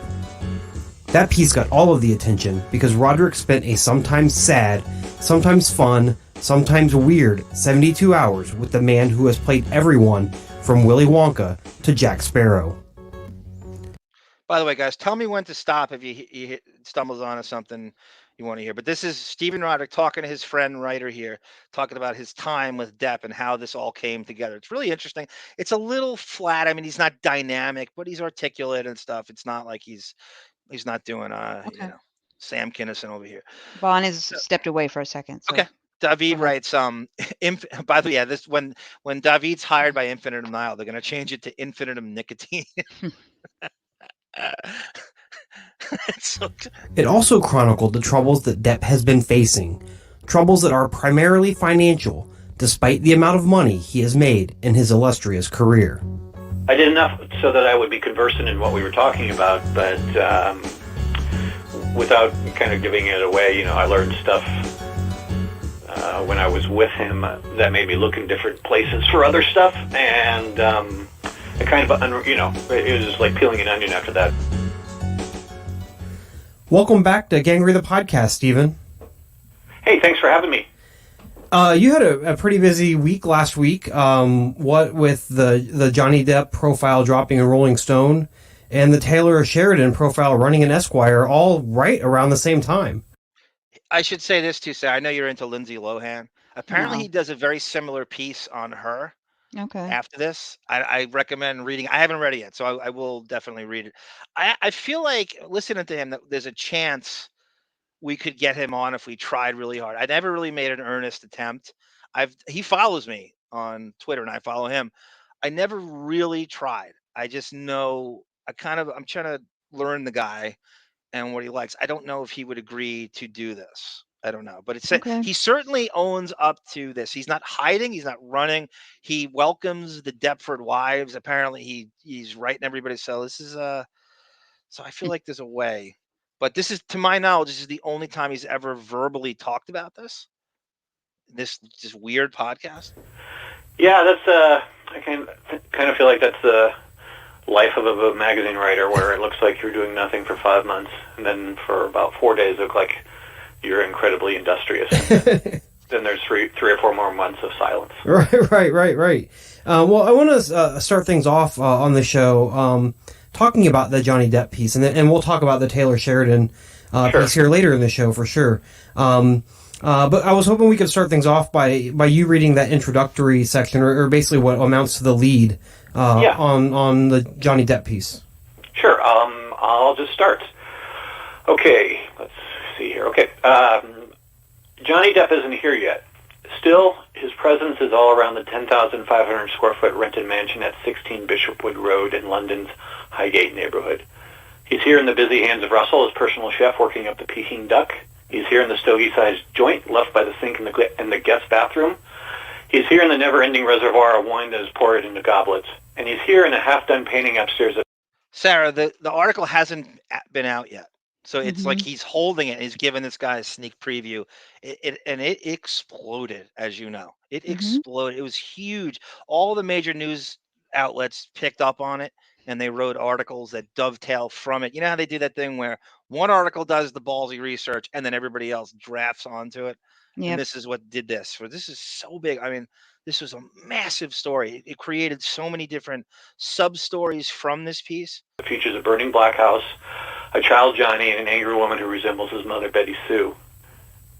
And then he is actually here. He's in the living room crooning his entrance. Oh my darling, my darling Clementine, you are lost and gone forever, my darling Clementine. Depp has come from a photo shoot for the Hollywood Vampires, a sometime band that features Alice Cooper and Joe Perry. Trailing behind is his lawyer, Adam Waldman. Depp is dressed like a 40s gangster, jet black hair, slicked back, pinstripes, suspenders, and spats. His face is puffy, but he still possesses the fixating brown eyes that toggle between dreamy and menacing during his 35-year career. Now, Depp's studious leer is reminiscent of late-era Marlon Brando. This isn't a coincidence, since Depp has long built his life by imitating his legends, buying an island like Brando, becoming an expert in Quaaludes like Hunter S. Thompson. Hey, I'm Johnny. Good to meet you.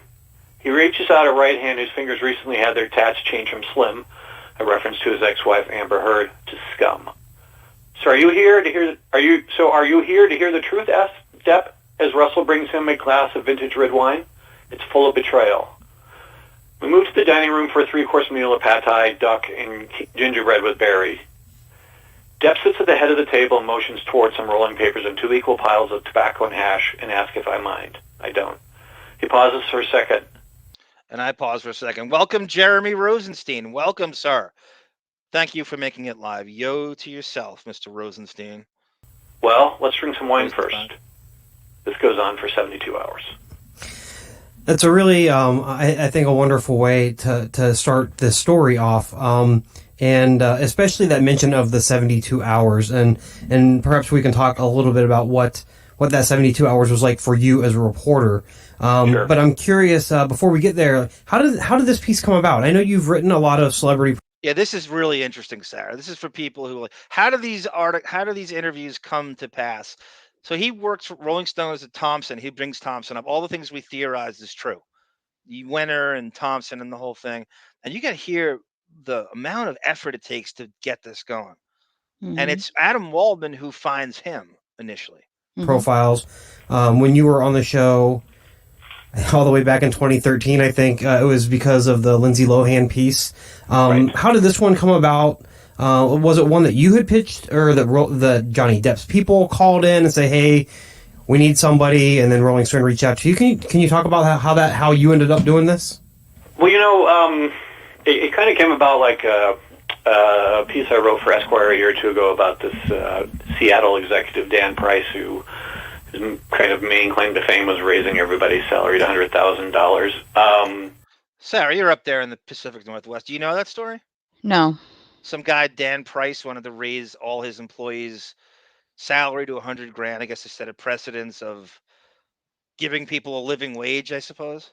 Mm-hmm. I don't know. I thought you knew everything that went on in Seattle and Portland. You'd be shocked. It was one of they contacted, or his lawyer contacted the magazine and contacted Jan Winter, the owner, and it was passed on to Jason Fine, who's the editor, and we started negotiating. I mean, Johnny had just got divorced, and all these lawsuits had been filed against him, and that he'd filed at his business managers. So there was a lot going on, and yeah, it was one of the few times where I can remember in my career where the subject actually says, "Hey, you should write about me," and that sort of began a very long and torturous, probably 6-week, 150, 200 email exchange, phone calls, trying to set this up. And 6 weeks, Sarah. Mm-hmm. 200 phone calls and emails. Well, imagine if we tried to get up. I wonder if he's that difficult. I mean, I remember Doug Stanhope telling stories about it. He'll text you back 2 months after you send him a text. Mm. And he's able to just vanish.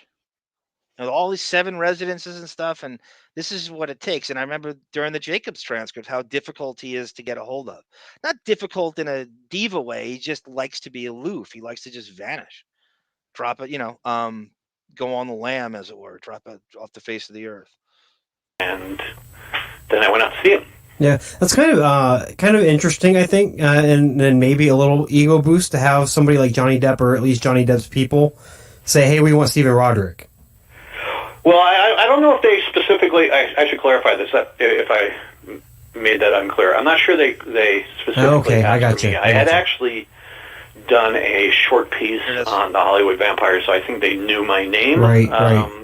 That's what his lawyer probably knew my name from that. So I'm not sure if it was specifically we need this guy to do it, but I guess I was kind of first in line and jumped at it. Yeah, I would just go ahead and think, hey, they wanted me, so... okay, all right, that's what we're going with. Right. You had mentioned the 150 to 200 emails and the torturous process of negotiating everything.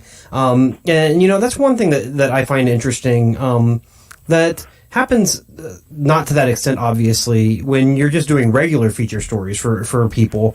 Sure. But obviously, as a reporter, I've never had to do anything like that. I'm curious, what is going on in those emails and those discussions, and what is that process like, and what are you trying to set up? Basically, trying to find time that Johnny Depp, between his globetrotting, would be in one place for 2, 3, 4 days. Jeez. And so it was a lot about just location, where it was going to be, when it was going to happen, and his lawyer had a ton of background information about the lawsuits that he wanted me to read, and he would send them every couple of days and stuff like that, and it was just like. This is interesting, Sarah. So he's not that familiar with Depp's world, right? He just knows him casually. He knows the obvious stuff everybody else knows. So once he starts learning about the lawsuits and some history, he does some deep diving of his own, and he uncovers stuff I don't think they want him to know, and he incorporates it into the article after he leaves. Mm-hmm. He gets access to all sorts of weird, how these guys have, all sorts of moles they use and resources they use, especially Rolling Stone. So he finds out shit that I don't think they knew he was going to include in the article, which they considered to be a hit piece. It would seem like we would get very close to it happening, and then we wouldn't hear anything for a few days, and it just was a lot of stopping and starting, and can you come this day? Well, how about this day? And let me ask Johnny about that, and it just was just something I think that just kind of goes on, and unlike the Lohan story where I thought of it as an idea, emailed my editor, and then emailed Paul Schrader, director, and he said yes, all in the span of about an hour. Right. This was a much more time-consuming process, to the point where I was just I was not even, to a certain extent, counting on it happening. And so imagine that, just like you spend all that time doing it, months and months and months and months doing this, and it doesn't come to fruition. Mm-hmm. I wonder if he's paid as a salary, or is he paid by the article? Could you imagine expending that kind of time and it just doesn't happen?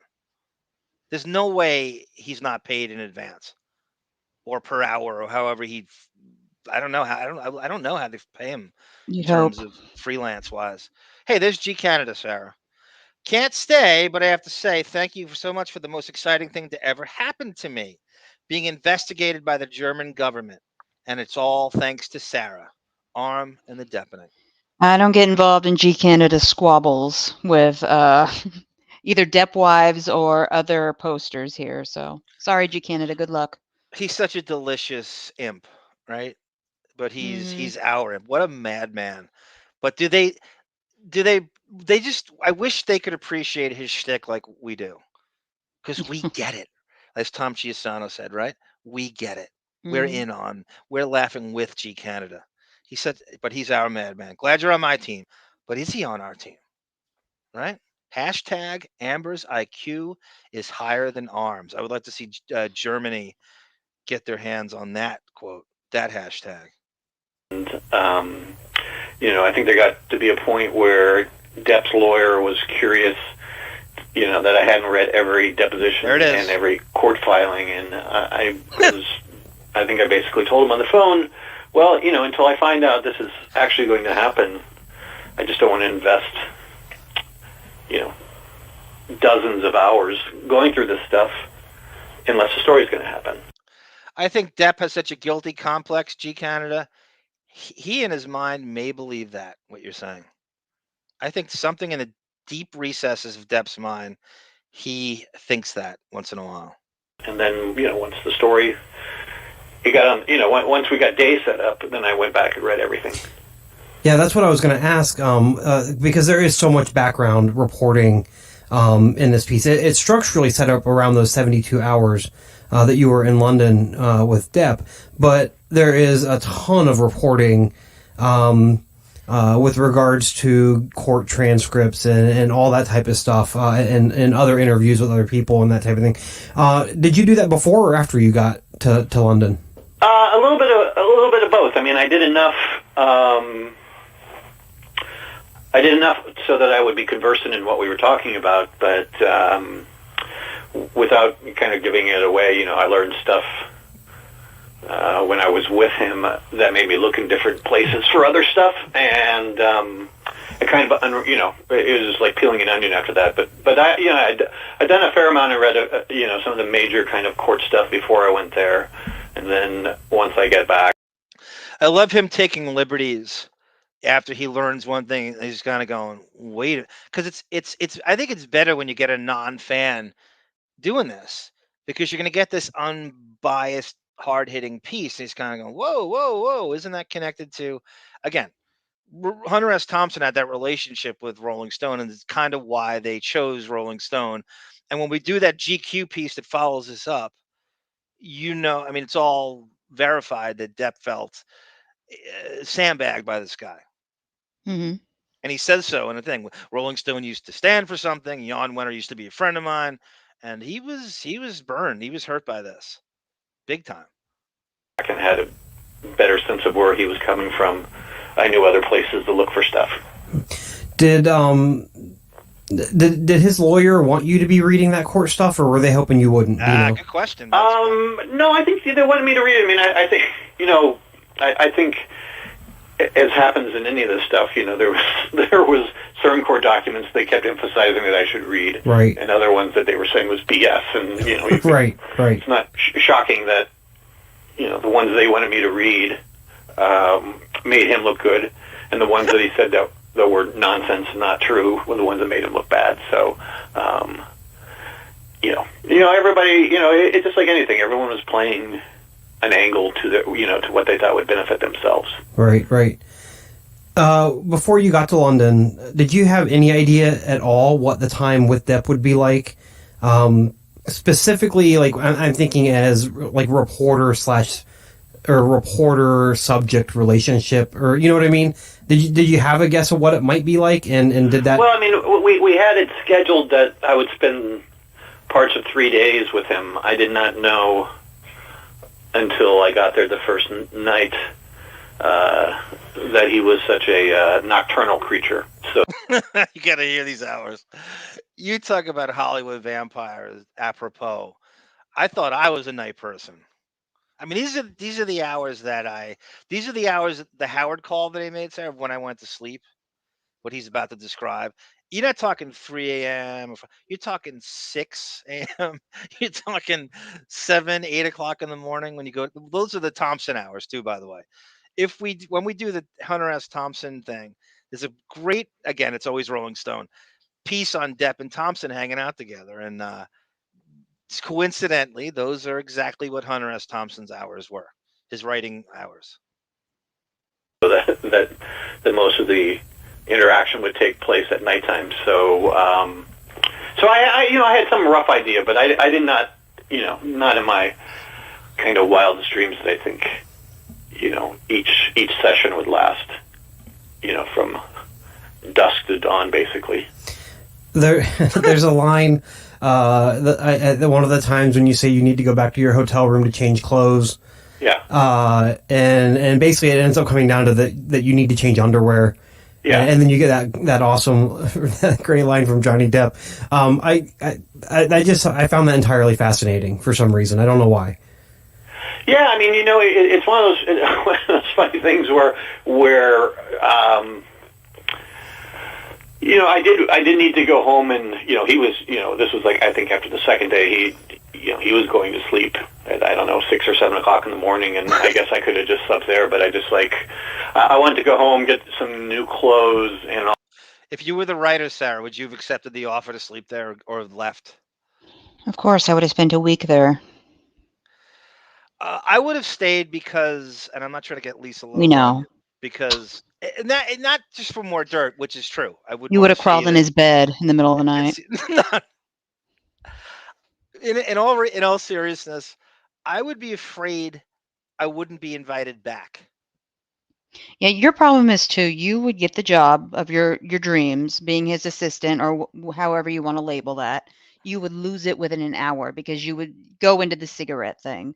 You would go into, this is how you need to improve your life, and you would be shown the door. You remember how Sal was with Howard? Mm-hmm. And the whole thing, that's probably the level I'd go to. I don't know. It would take I would like to think I'd have some semblance, and spoon, says Crazy Robin, of professionalism, but I don't know. No. Let's just say I was professional. Let's just say it's some crazy fantasy world I was professional. I would have the threat that I wouldn't be invited back if I were Rodrick. So I would stay there just to ensure that I'd be able to finish it. Because they could easily go, oh, I don't like this guy. I don't like the way this is going. And then he's shut out. Right? Don't you think that potential exists in this scenario? That's why I don't think you'd be able to help yourself, though. Poor Jeff Beck woke up and realized he was playing with the worst front man of all. I do think, G Canada, that Depp could put much more of a dynamic effort into being a front man. I do think, like Eddie Rebel and Tom Petty's Into the Great Wide Open. Sarah, as you always talk about how the arms are locked in that kind of 90-degree angle and he's staring at the ground, I do wish he would move around a lot more on stage. He's learning the craft. I used to do Rookie Henderson slides in my short stint as a front man fooling around. I would run from one side of the stage and do like a Ricky Henderson slide into the microphone. Okay. He should do that. Okay. Also, just write down some thoughts of what had happened in the previous 12 hours. So it was good to get out of the house for a few hours each day, just to to clean my body and my mind. Right. Have you ever when you were reporting on I guess you do get where I gotta get out of here. I gotta get. And as you said, it makes a lot of sense. You can't really write when you're there, right? So you need to get into a space where you can gather your thoughts. And he's saying like, I'm gonna forget shit, so I got to get this stuff to my editor because Mhm. he's not gonna believe what I have to say, what I've heard, what I've seen. And when you read the piece, you wouldn't believe it either. Unless I report to this stuff in real time, no one's gonna believe me. That's valid, right? Mhm. David goes, arms up, trying to buddy up to Depp. Well, David, it's like trying to get to Danny Depp by reading his books just so we can get to Johnny. I can't wait till David reviews Danny Depp's crime novels. On like a profile, spent the night at a person's house before? Yeah, a couple times. If somebody lived kind of in a remote place, or go back to this Dan Price story I did for Esquire 2 summers ago. I stayed at his house a couple nights because he was, kind of having, legal conferences at his house, or talking about his case till very late at night, and then getting up like at 6 a.m. to do it again. So I just, it's like I was staying probably a half hour away, and it's just like, okay, well, I'll just crash on the couch, and that way I can be, right here when the whole thing starts up again. Yeah, I can definitely see though how it could be beneficial also to get away and to collect your thoughts and even write up a little bit of stuff. And Sarah, you have the opposite hours I try to keep. When you become a vampire, it is very difficult to shake that circadian rhythm. You're going to have a day where you've got to have a normal schedule. Have you ever had to shed your schedule's equally ridiculous in the other direction? I go to work. Yeah, well, I do too, but I don't get up at you're getting up at 3 a.m., which is crazy. You don't get up at 3 a.m. because you don't have to. Well, I mean, that's the other direction though, but you're home when I'm not. Well, why are The you up opposite. until 4 a.m. every Because day? that's what my body clock calls for. You're usually done with work, what, 9, 10 o'clock? Sometimes 11, yeah. But you're up till 4. Because that's when I feel on. That's when I like it's peaceful when no one's around. I just feel that's always been for years and years and years. My circadian rhythm. Does that keep you from doing like normal things out in the wild, like Sometimes, staying yeah. with Well, yeah. family I overnight? will create. Let's say I have like a doctor's appointment. That will fuck with the time. If they say 10 a.m. and go, no, no, no, no, no, no. So you're always playing around those hours. You're always I couldn't do dancing that. around. Yeah, but like if you had to change your schedule, do you think you could easily? Yes, absolutely. Wow. I've worked nights. I've worked the swing shift. I've worked mornings. You change it when you need to. I like to think I can, but I don't want to get, I'll believe it when I see it. If you had to go, let's say you were going to go stay with family, right? And they, I'm assuming, have a normal schedule where they're in bed by 10, up at 6. Do you think that you could do that, or would you come up with an excuse not to? Because you don't want to be up while they're trying to sleep and making noise. So do you think you would avoid just because you want to keep your schedule, or would you adjust your schedule? That's a good, like visiting someone. That's a good question. I don't know. I don't know. I would like to think I can, but I believe it when I see it or do it. I would like to think I can. You want something bad enough, you can adjust your hours just because it's convenient. But I'm telling you, I like that. I've always just gravitated towards being a night person. And that's what you did with this one, correct? Yeah. I mean, I'd either write notes or Crazy Robin's right. Yeah, right. Crazy Rob. My schedule revolves around Costco's hours too. So because Costco doesn't open until what 10 in the morning, what's the point in being up before that, right, Sarah? Like you're up at 10. Get a Costco hunt. Sometimes I am.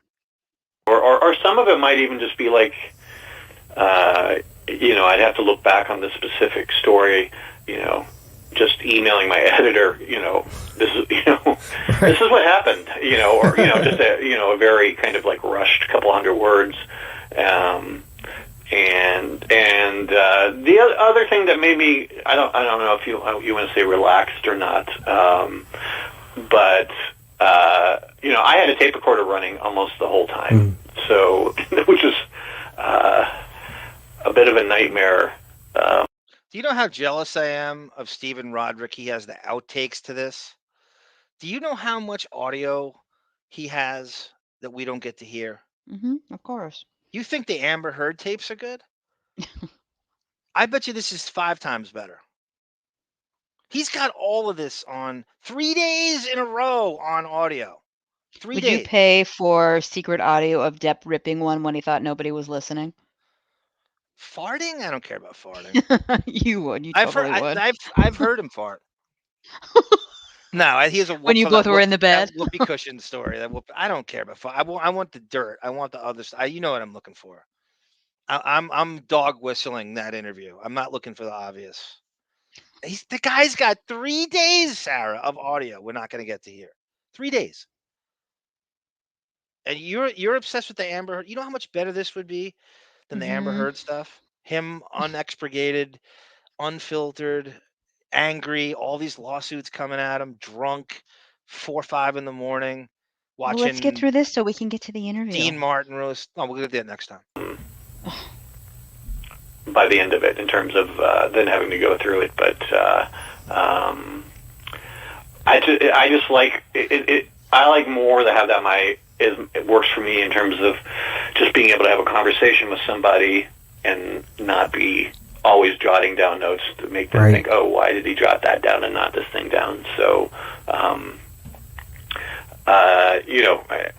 let's just say by the time it was all transcribed, it was more words than my book was, which was oh my god, 120,000 words or something. I know you're quoting me on this because we're on a podcast, but don't quote me on that exactly. But I mean, it was a big enough document that and this might have been a problem with my Microsoft Word, but I couldn't.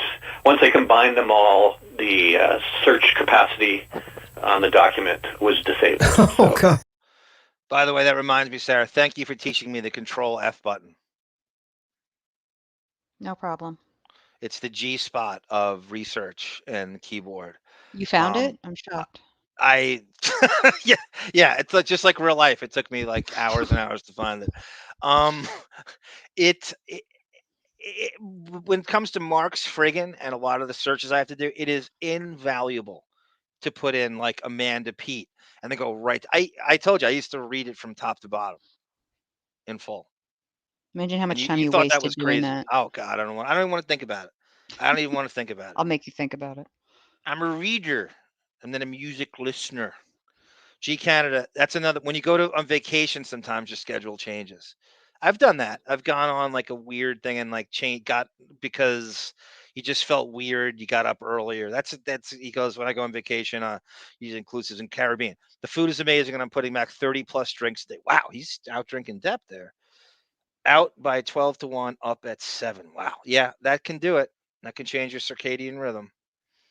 Your Canadian rhythm. G Canadian rhythm. Mike Walker. That's exactly right, Crazy Robin. A Mike Walker fart on whoa! So I just split into like 3 separate documents so I could search for keywords. Right. Like did you transcribe it yourself, or did you have somebody do it? No, I transcribed a little bit, but Rolling Stone was nice enough to have some interns work on it, and then to use a transcribing service for some of it. I mean, free intern work, Sarah, transcribing this for him, the whole entire thing. I'm not working for free. That'd be a good gig for you. Transcribe like Barbara. I'm not working for free. Not for free. No, like a real. I think you do like a stellar job transcribing something meticulously. That'd be a great gig. You working with Rodrick like that, and you transcribe it. I want to work for Depp and transcribe it. Well, have it both. No. I literally might still be transcribing it. If I had to do it myself. Right. I'm in the process of having all the podcast episodes transcribed. And I'm not doing it myself because we're 63 episodes now, and each one is coming out at like 16 pages single spaced. Yeah, yeah. And so I would be doing this for the rest of my life. It's one of those things I wish I had started doing when I first started them. And then I got to episode 50 and I was like, okay, I'm going to pay somebody. Yeah, I mean, I think a lot of people say, well, I like to transcribe because then it makes me get back to the place that I was, when I reported the story. And I agree with that to a certain extent, but I kind of be like, you know what? If someone else will transcribe it and I can just like listen to it again, you know what I mean? And just as I'm reading through it, that gets me back to whatever the mood was. Right. Well, I mean, what were those 72 hours like? Before he does, Grillo and Ganji transcribed. It says David. Yeah, interns are paid now, right? There's no This is where the new generation has it made, right? There's no such thing as unpaid interns now. All these lawsuits, they would rather pay them minimum wage than have a lawsuit, right? Mark?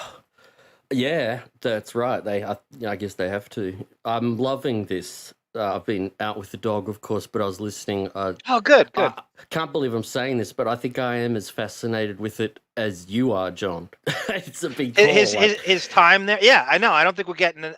I think he could come out with like a director's cut and just it'd be huge. I think this is more interesting as Amber Heard audio. If we really heard the real deal.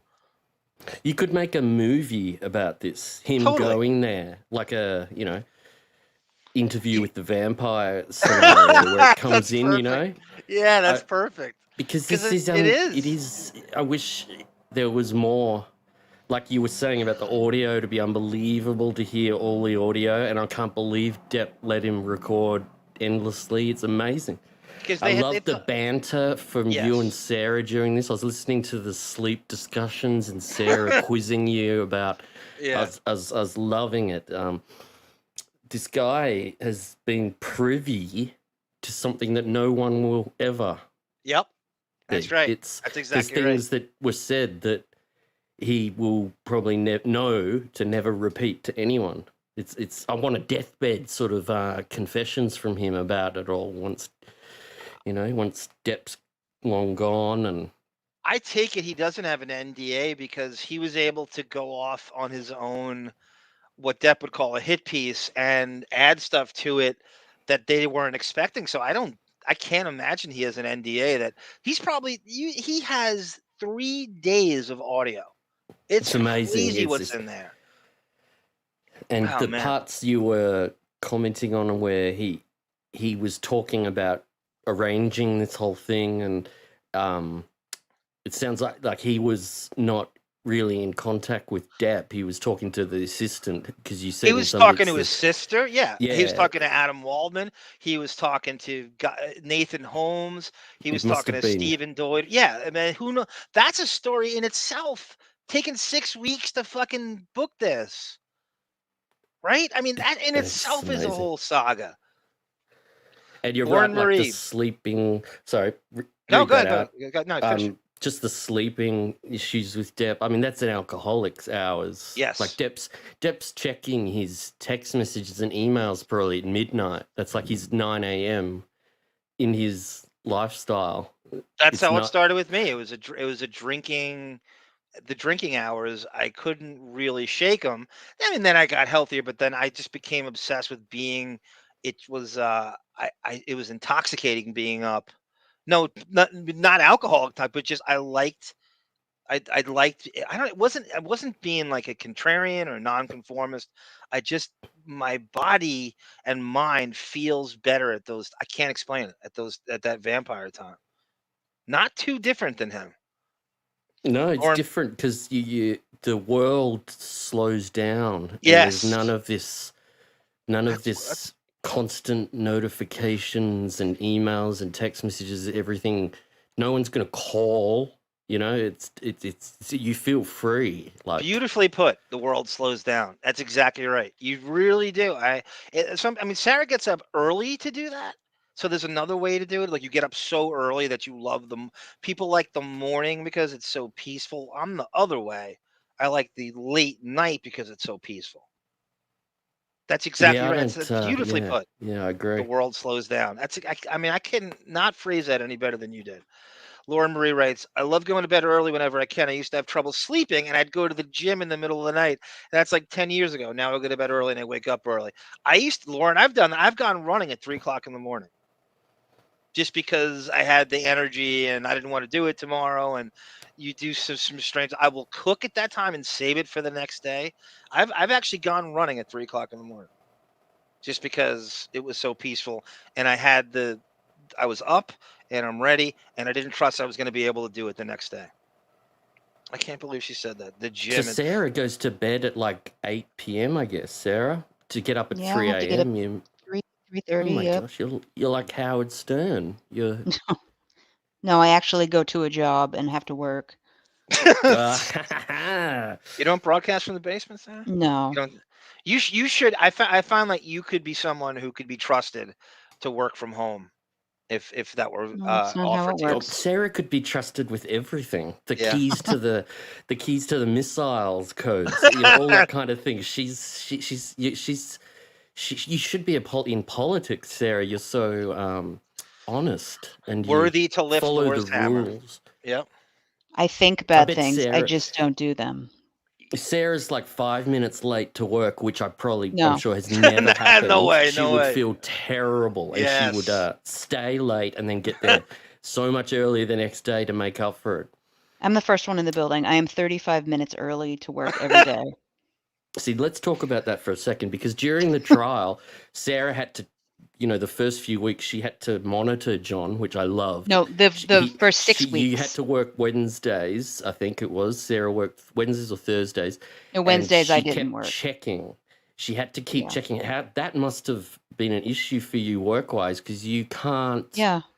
justify that morally to keep going back and doing your podcast while you're at work. You must have felt a bit guilty, is what I'm getting at. When he would Because have a Sarah technical would come issue. in and type things in the chat to John and press this to maximize the screen. God. Maximize, make the video Yeah, bigger. she loves it. I Right, she loved loves it. the I screen absolutely- maximization. But John did I well want it as to well. look nice. That's right, and John did really. The first 2 weeks were a bit shaky, but you became absolutely adept after the first couple of weeks. John was pressing buttons. He's putting up comments. And I still can't believe you did those shifts, John, for 7 It was a hours of the StreamYard trial. boot camp. It was a StreamYard boot camp. It really was. I mean, and those are not my hours. And then you'd go on to Radio Gunk at 8 or 9 p.m. Oh, a lot yeah, of the yeah. time. I don't know That was how a you did that, brutal man. time. You That had was to a kick his brute- naked ass into the campfire, and he would have to find his way out. Naked ass into the. That's so Liz Cheney. Sarah, do John- people at work? Go ahead, Bob. No, I was just gonna say, and John went from the freedom and the solitude of his own podcast into the Radio Gunk, the fascist regime where you can't talk for more than a minute because you're gonna get Yeah, I was gonna say he doesn't get to talk much. So. exactly. But I remember having it. Me It was. saying that. I get so no. I remember during the trial, kind of. I felt this. It was crazy because you could fill that time with all this Depp knowledge that had accrued for like 30-something years.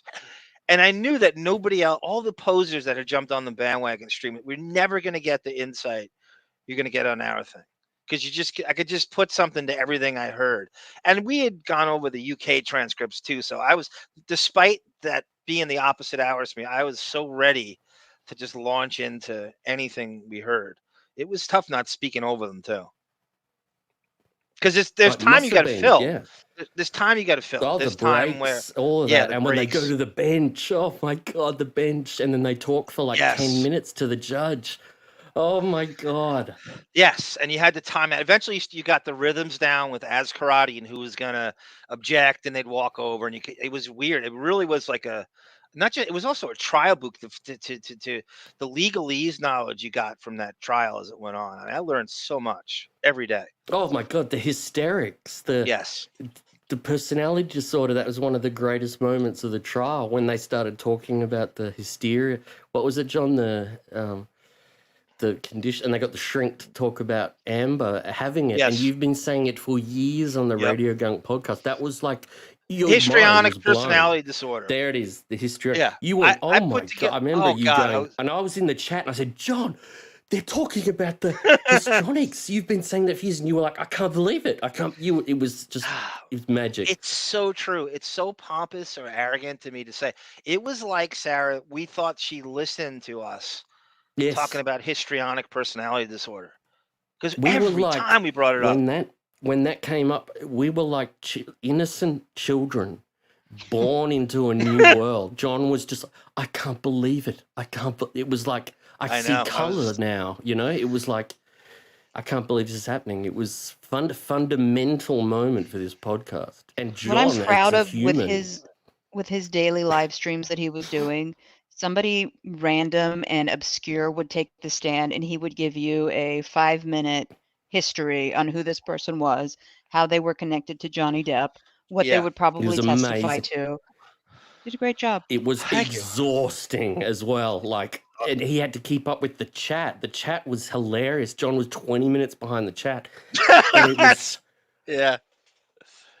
it was totally astonishing. right. I can't remember if I said this on Radio Gunk or not. I think I made like an analogy. I said the chat with the delay. John was on so many emotions and hype that he would miss the chat. And I think I made an analogy like, let's say I live 5-minute drive from my mechanic and I have to drop my car off to get it serviced for yearly service, right?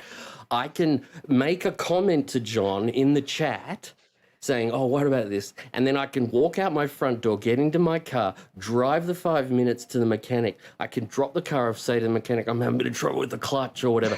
and then I could walk home, which will take 10, 12, 13 minutes.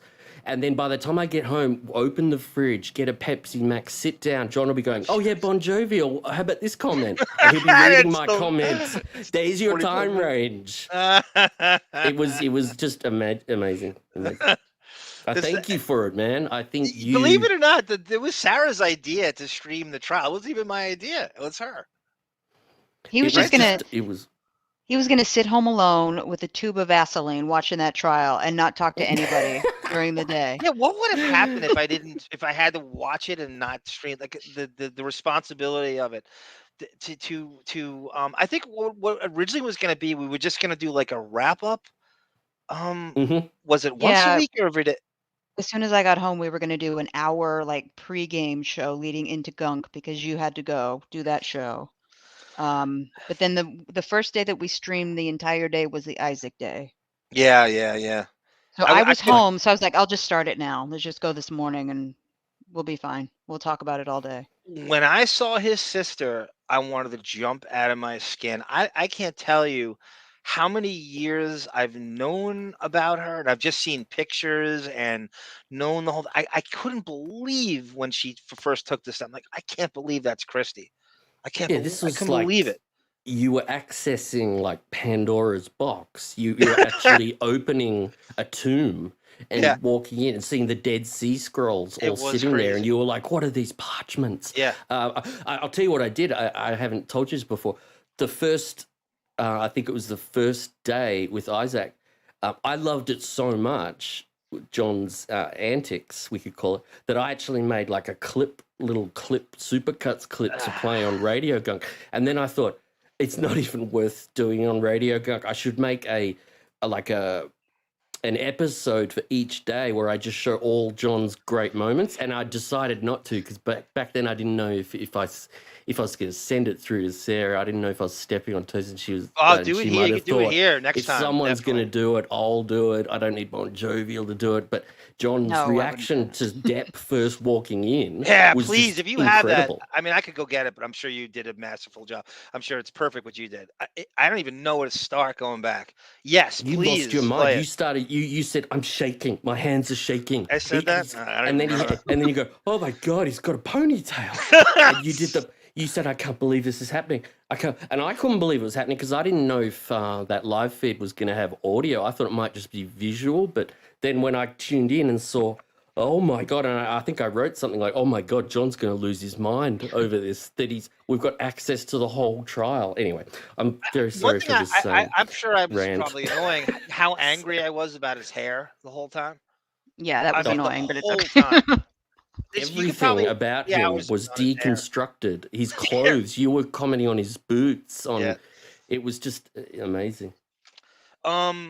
Crazy Robin, there's a stipend for interns via contract with school and field work now. They call it a stipend, so they don't want to act like they're paying them. Stipend is such a great word you could use for everything, right? Well, This it's sounds so stipend. professional. Yeah, it does. It's like pro bono and all those words. Yeah. Yeah, G Canada's better in the afternoon. We have the same circadian rhythm, sir. Welcome aboard. Welcome to the nocturnal family. Sarah, Crazy Robin says Sarah will ensure there's no missing top secret documents during that whole thing. Correct. On either side. W. Innocent children born in a new world is something Depp would have said on the stand. W. Oh, it really was. It's like cavemen, seeing the obelisk in 2001 Space, and they all run around it, Remember Yes, the I know the monkeys and obelisk everything? from comic That was books. us. Yes. Yeah, it was you. This was a revelation. This huge monolith thing appears. Oh and my it's God, Depp. you know the monolith. That was a Legion Oh, that's of one of Doom my plot. favorite movies. We got that movie out here. Come on. Oh my God. It's one Lauren of the greatest Marie, movies. I miss those trial days. Good times watching along. Yeah, Lauren, I miss them too. I think about it every day. I think about the trial. I think about. I don't think that. I don't think I can go 30 seconds without thinking about that trial in some capacity and the streaming of it.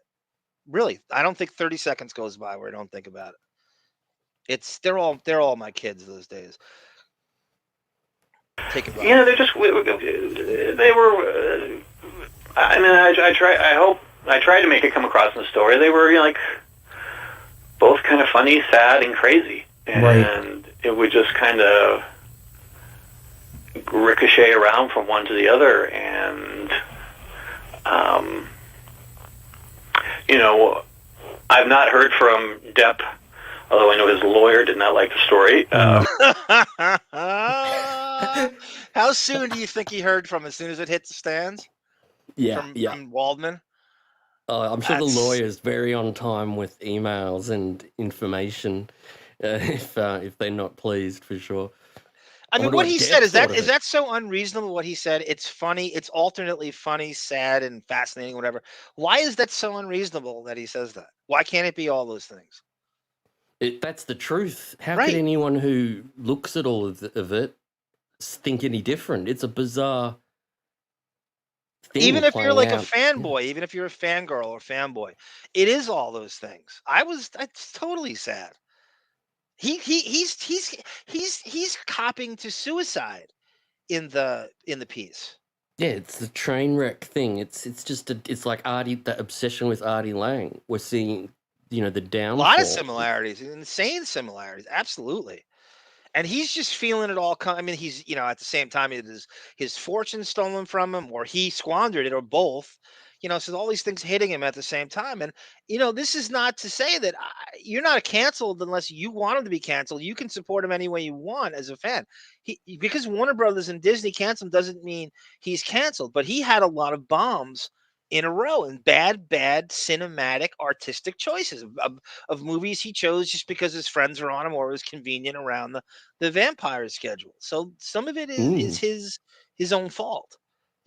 Scripts I never would have greenlit if I were choosing the scripts for him. So it's all his fault. It's not some of it. It's all. He controls everything. Technically he does. Yeah, technically he does. But if you're being nice guys finish last, this is his only lesson in that at this point. Because as a nice guy finished first for years and years and years, this is when he could he won't take blame for anything in terms of who he's trusted and but again, I mean, he is being exploited by some people, but you're right. You got to be on top of this shit. You are who you hang with, or keep your friends close and your enemies close, or whatever cliches you want to use. But again, he needed to take accountability for a lot of these problems, which he really never really did. Not to my satisfaction. Thank you, Crazy And he's Robin. He's making a very bad mistake having this vampires group tour now. because of what's happened. Yeah, I have the with- tour scheduled. That's one of the reasons I wanted to have you on. He's going right back to that now, and it's months and months. I have the tour schedule right here.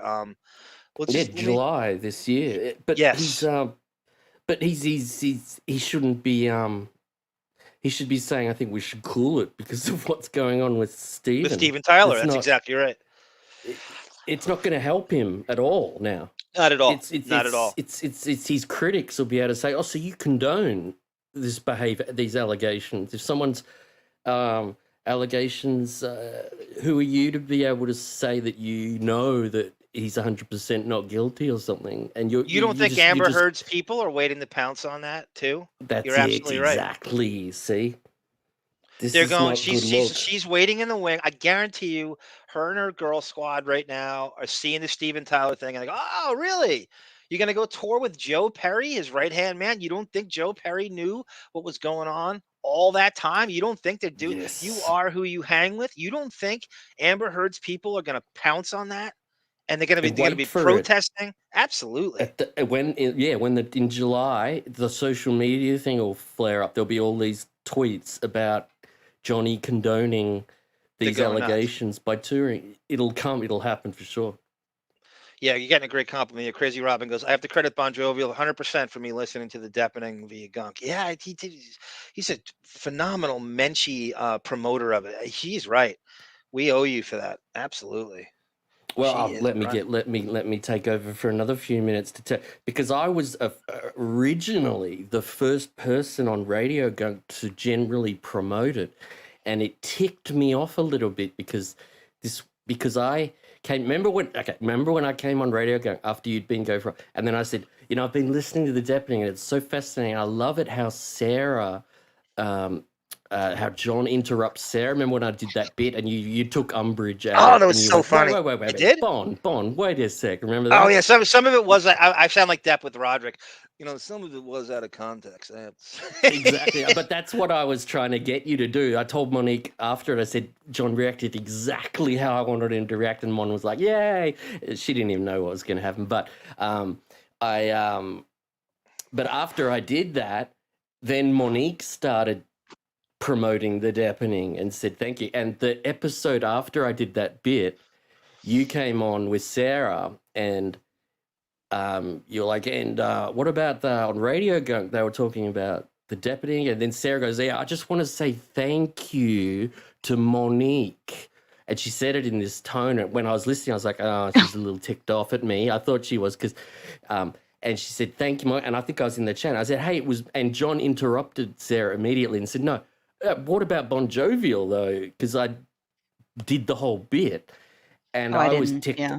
I remember going, oh, she's thanking Monique instead of, I brought it up. So I was a little ticked off. There was animosity. So I was a little.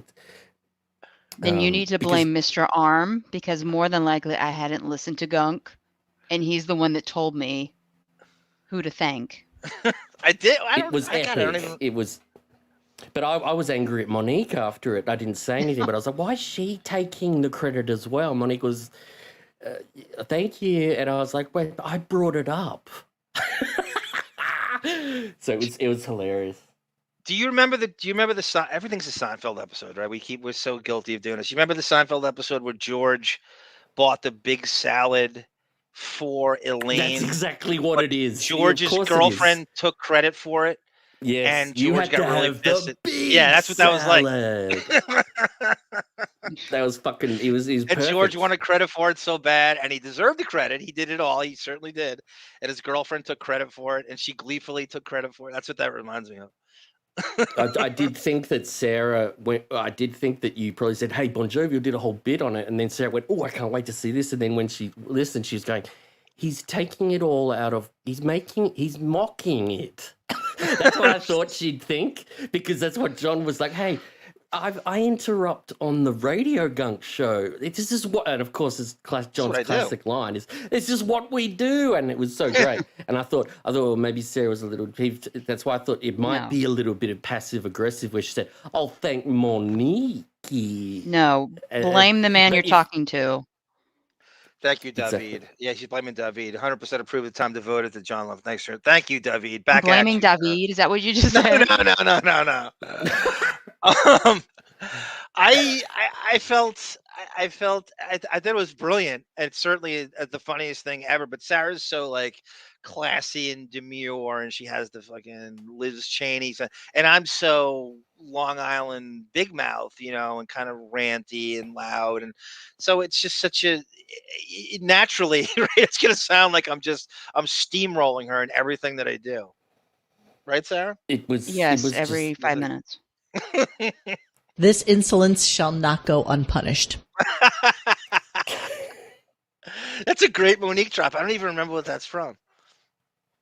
I don't. no, neither do I. I don't remember. Neither do I. I'm sure it sounds like Ida Greenback. I must say thank you, Ida. Arm and Sarah have amazing stamina. I know it's Sarah's name. I didn't mean to, but I fell asleep toward the end of the Gunk Show Wednesday. Well, I don't realize how late that is because I'm so nocturnal. For most people, that that's show really was late. a mess. Oh my god, that show went off on so many different tangents. That was a very Talk about Brooklyn, and that's what's in everybody's heart. Is that show wears you down so bad. It's such a shitty. It's so. I mean, your brain rots.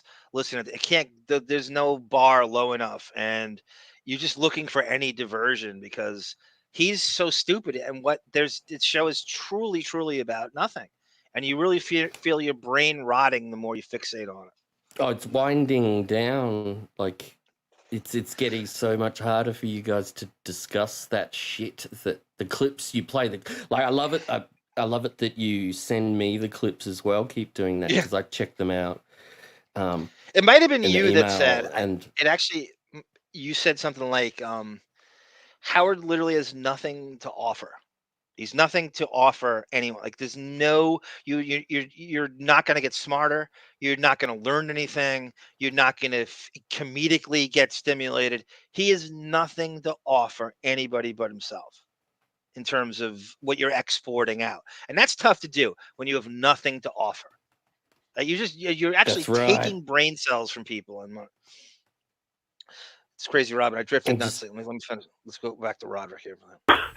Perhaps because he comes off worse than Johnny does in the story. Very versatable, Ida Bond is. You're right. But and crazy. I tried to make him come across in the story as kind of human, a little bit nutty, a little bit funny, but in a sad place right now. There's nothing wrong with that. There's nothing wrong. That's what the time with him was like. It just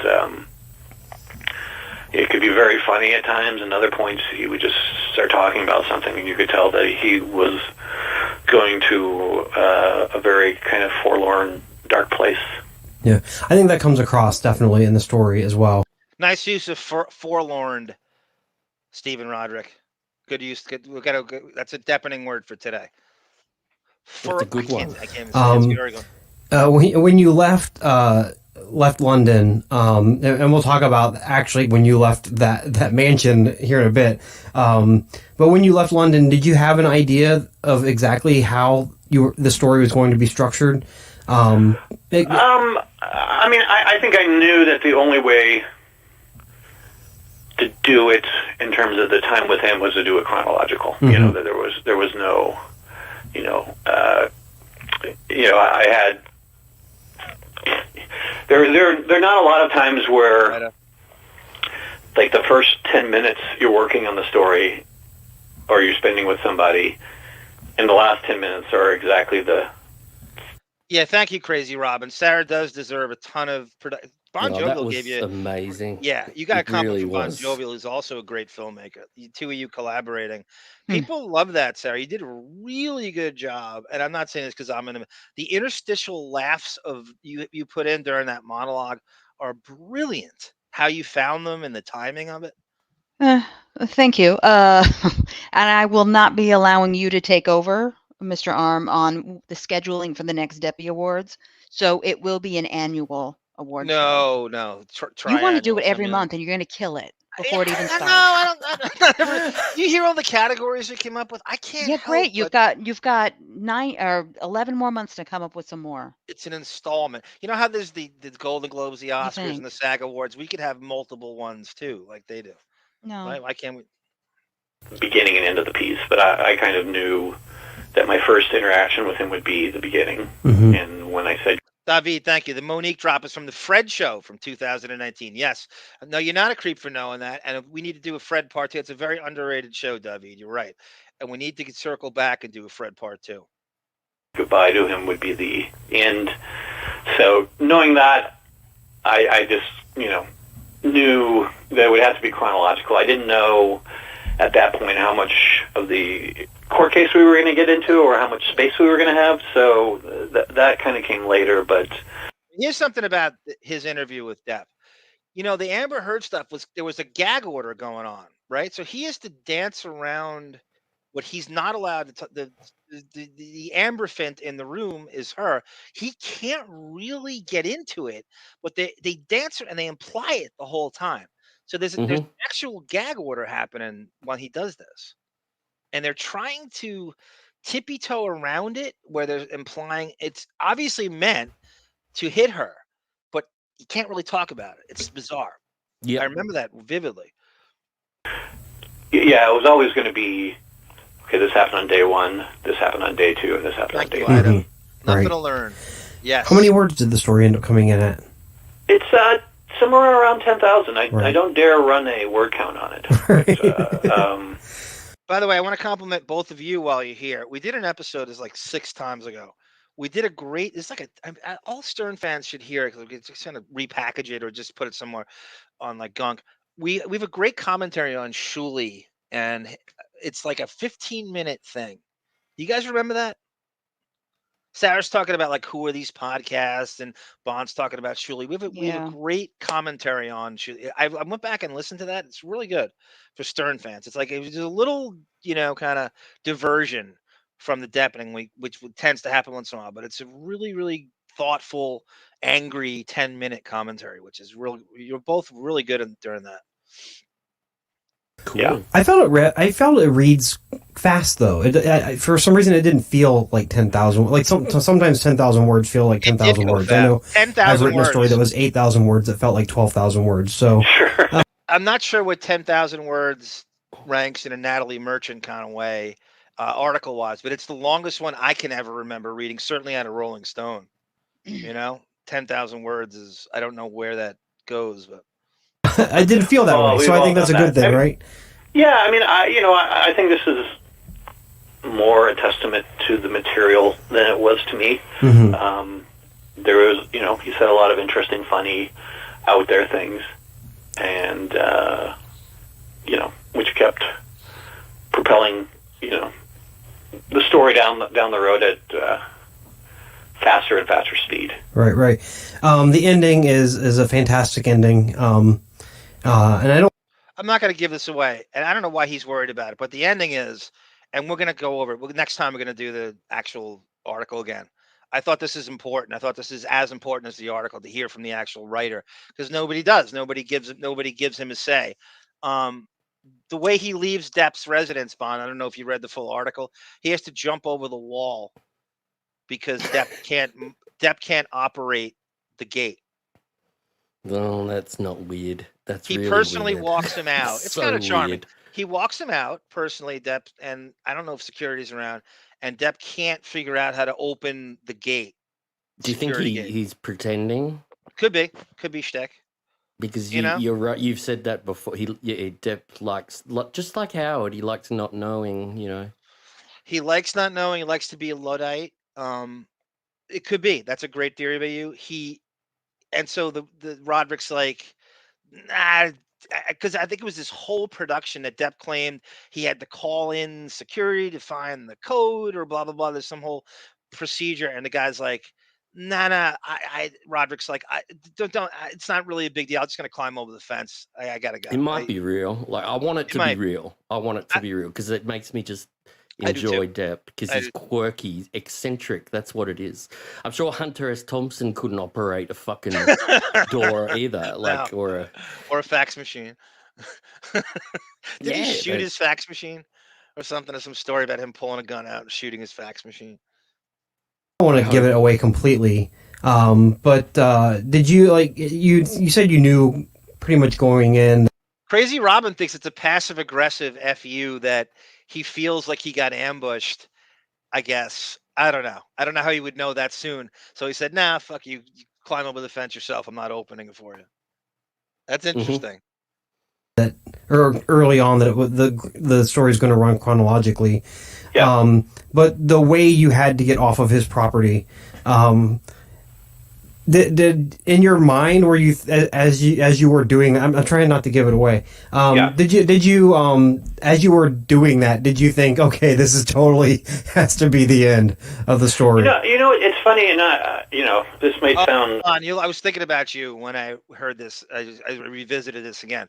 He equates this to a musician. Tell me now when we listen to this if you think he's right. He said it's like a music. Okay, I want you to hear what he says here. Silly, pretentious, but I always see myself as a writer who's like a musician who can't read music, Right. kind of Right. plays by feel. And I can't tell you if I thought right at that minute Right. that was what it was going to be, but the first time I sat down and wrote it, I knew it was always going to be that. You know what I mean? It may have kind of taking a few days or a week or two to kind of subliminally work its way in. But, I think on some level I knew, that would be the ending. But it always was the ending once I started putting it down on my computer, and it never varied. Did much change in the story between drafts? Bon, do you agree with that? It's like a musician that doesn't know how to read music. When a writer just goes, it's sort of this. I don't have to have structure. I'm not that calculated. I just do what I do, and I don't have it like a musician. Some of these like savant musicians who just don't give a shit about a music sheet, learn by ear. Yeah, I get it all. Yeah, it makes sense.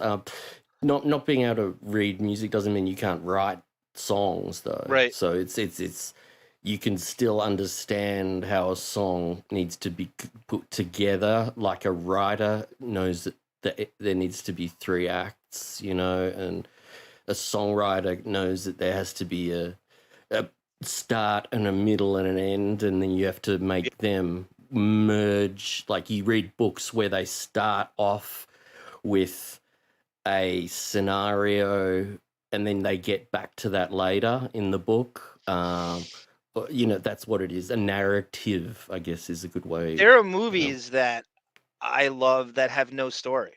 Like just because the dialogue and characters are so interesting, I didn't even give a shit what they were doing.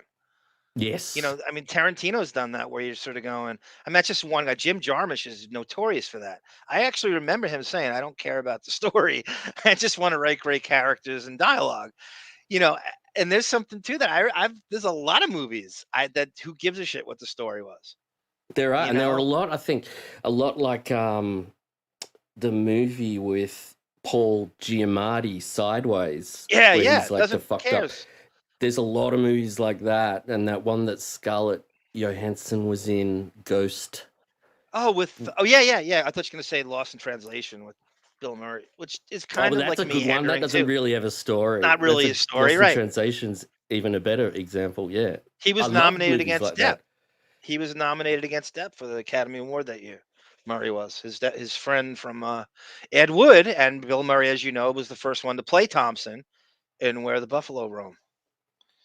I've still got that to watch. I remember you talked about good. that like a year ago. Yeah, I've got it. I you'll still love haven't that. watched it. It's 1980 it came out. It's got good reviews too.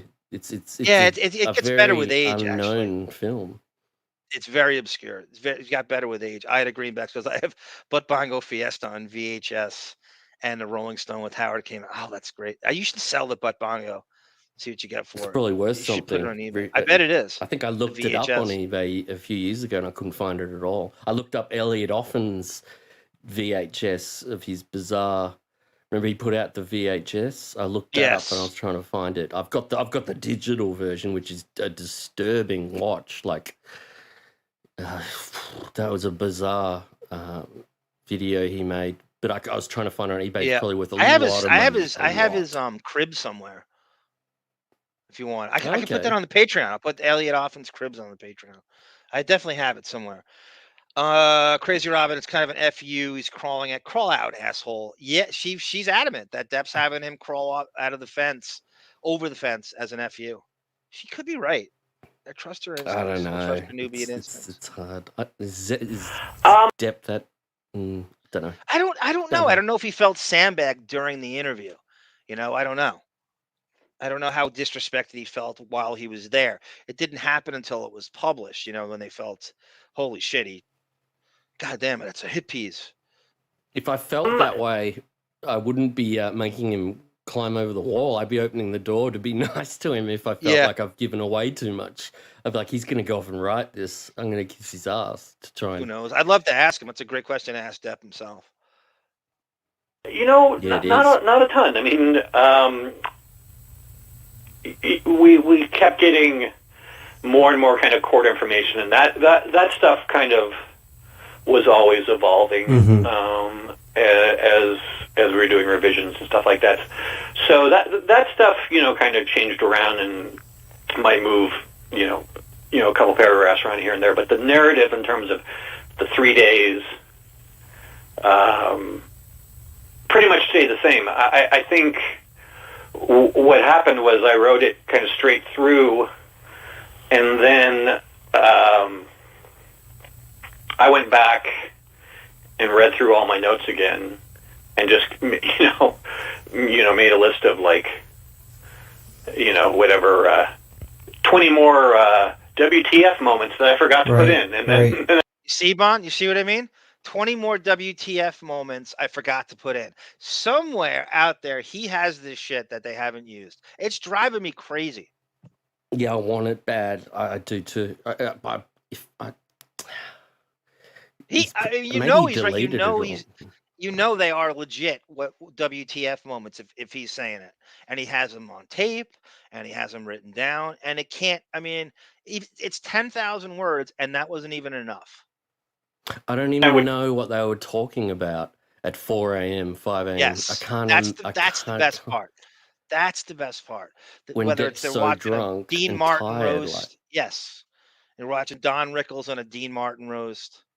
And I just looked up Butt Bonga Fiesta on eBay, and there's many copies, and they're like $5. So I was wrong about that. So you can. If it's it has Ida's, 3D glasses. What was it? A joke that it was in 3D?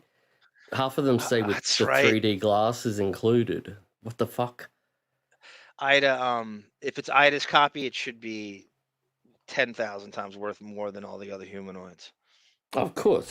Then, like, in the second draft or whatever, you know, I kind of pigeonhole them in, or whatever you want to call it. But you know, it just was like putting whatever more accessories onto the story. Right. Well, hey, we're going to take a quick break. We'll return with more from Stephen Rodrick in just 1 minute. Welcome back to Gang Read the Podcast. I'm Matt Tullis, and I'm talking with Stephen Rodrick about his Johnny Depp profile that recently ran in Rolling Stone. Stephen, there have been a lot of people, or maybe not a lot of people, maybe they just seem like a lot of people, maybe some of them are bots, on Twitter. Okay, this is the Deptford wives coming at him. This is again, Depp's on the balls of his ass, and public sentiment was not in his favor at this time, but they're still out there, and they're calling this a hit piece, and this is bullshit. So Roger's like, no, this is what I saw. This is my truth. You weren't there. I was there. I can write whatever I want, and he's coming back at them. This is really interesting. Well, maybe some of them are bots on Twitter who just didn't like the Johnny Depp story, and who were saying various things like he let you into his life and then you ran him over with a bus or something to that effect. What do you do as a writer when you see something like that? You know, it didn't really. I mean, you know, you don't like it when people are calling you names or anything like that. But it didn't really bother me because most of the people I heard back more like through email or, you know, posted stuff on their own liked it. I think that Johnny Depp, like any famous person, has his partisans, and I think, you know, he has a small but very vocal Twitter active partisans who who you know, whatever you want to say, came after me. But my sort of take on that is, not so much bring it on, but look, I wrote the piece. I got to have my big say. If you want to come and I wonder, Bon, if his Twitter timeline still, if he deleted any of it, or you can just read anything as it happened back We're then. going to have to check for sure. Really got to later. check. Not do it. You don't have to do it now, but next time. I No, guarantee not you. later. Yeah, I could see him would have been a reveling in it. huge thing when it came out. It would have been a big deal. He would have. It been was a copping massive story, tweets this from article. everybody. Yeah. Don't sleep on this article, everyone. You think, oh, what's ARM doing? This is such idiosyncratic. This is who gives a shit. I'm telling you, this was massive when this came out. There were so many news sources that dovetailed off this. People were getting paid to draft onto this article. They were stealing paragraphs from it and writing their own piece because they weren't creative to do their own research. It was massive. I remember when I first read it, I didn't want it to end. It was You didn't like want it to end? I never was just wanted like, it to end. This is. I was like, I can't believe this is happening to this guy. I couldn't either. He's crazy. Yeah, It was the biggest awestruck thing I've had before the trial. This had me agape. Before the transcripts I was reading or the trial, like this was the most insider thing you'd ever seen. It's what celebrities don't want you to know. I don't know why he did it. Who would want that? It's weird. Because he was promised the Hunter S. Thompson treatment from Rolling Stone. And it looked very edgy and it looked very hip to use them. And he was going to get 10,000 words. Like, who gets 10,000 words to give his truth? I looked up the pages. It's around 20 pages. But, in Rolling Stone, they format in an image in there. And they they said the font size is around 12, which is, it's not too small, but it's around 20 pages. I can't remember. I read it online anyway, so it was an online thing. But I never wanted it to end. But I don't know why Depp would believe any kind of verbal agreement from a magazine saying that they're gonna paint him in any kind of light. I'm telling you, because he hears Rolling if Stone. It was me. He hears Thompson and Rolling Stone, and he'll say yes to anything. He really, really is enamored with it that much, where I think that had enough sway. I don't know. It's kind of delusional on Depp's part, because the Thompson era was long before now. Rolling Stone's a completely different entity than it used to be. Like the top magazine in the 80s and the 90s, it was like everybody was buying it. It was huge. Now it's who gives a fuck about. You also got to remember, it was so much negativity towards him at that point. So maybe it was the one publication that was willing to give him his fair shake to that degree. Like there was not a lot of positive things written about him in that very year. So he'll take anything. He'll take any. How could he think that having this guy over and showing him his real lifestyle was going to look good in an article? Because it's worked before. It's worked before for the... him. Yeah. I think he thinks he was going to charm him. His unearthly charisma was going to win him over. And like it's won every other writer over who's researched him. Like what would you have written, given what we know? I would hope I'd be as honest as this guy would be. I would hope I'd be writing it. You'd say, I don't know. I don't know about this guy's, about how he sleeps, how he doesn't sleep, all of this alcohol, and there were, I think he alluded to other there were drugs as well being taken he wrote in the article. Yeah.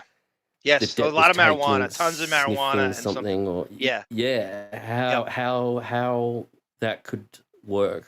Like I don't know. I probably would have framed it. I probably would have glorified. I probably would have what's not glorified, sensationalized, not it.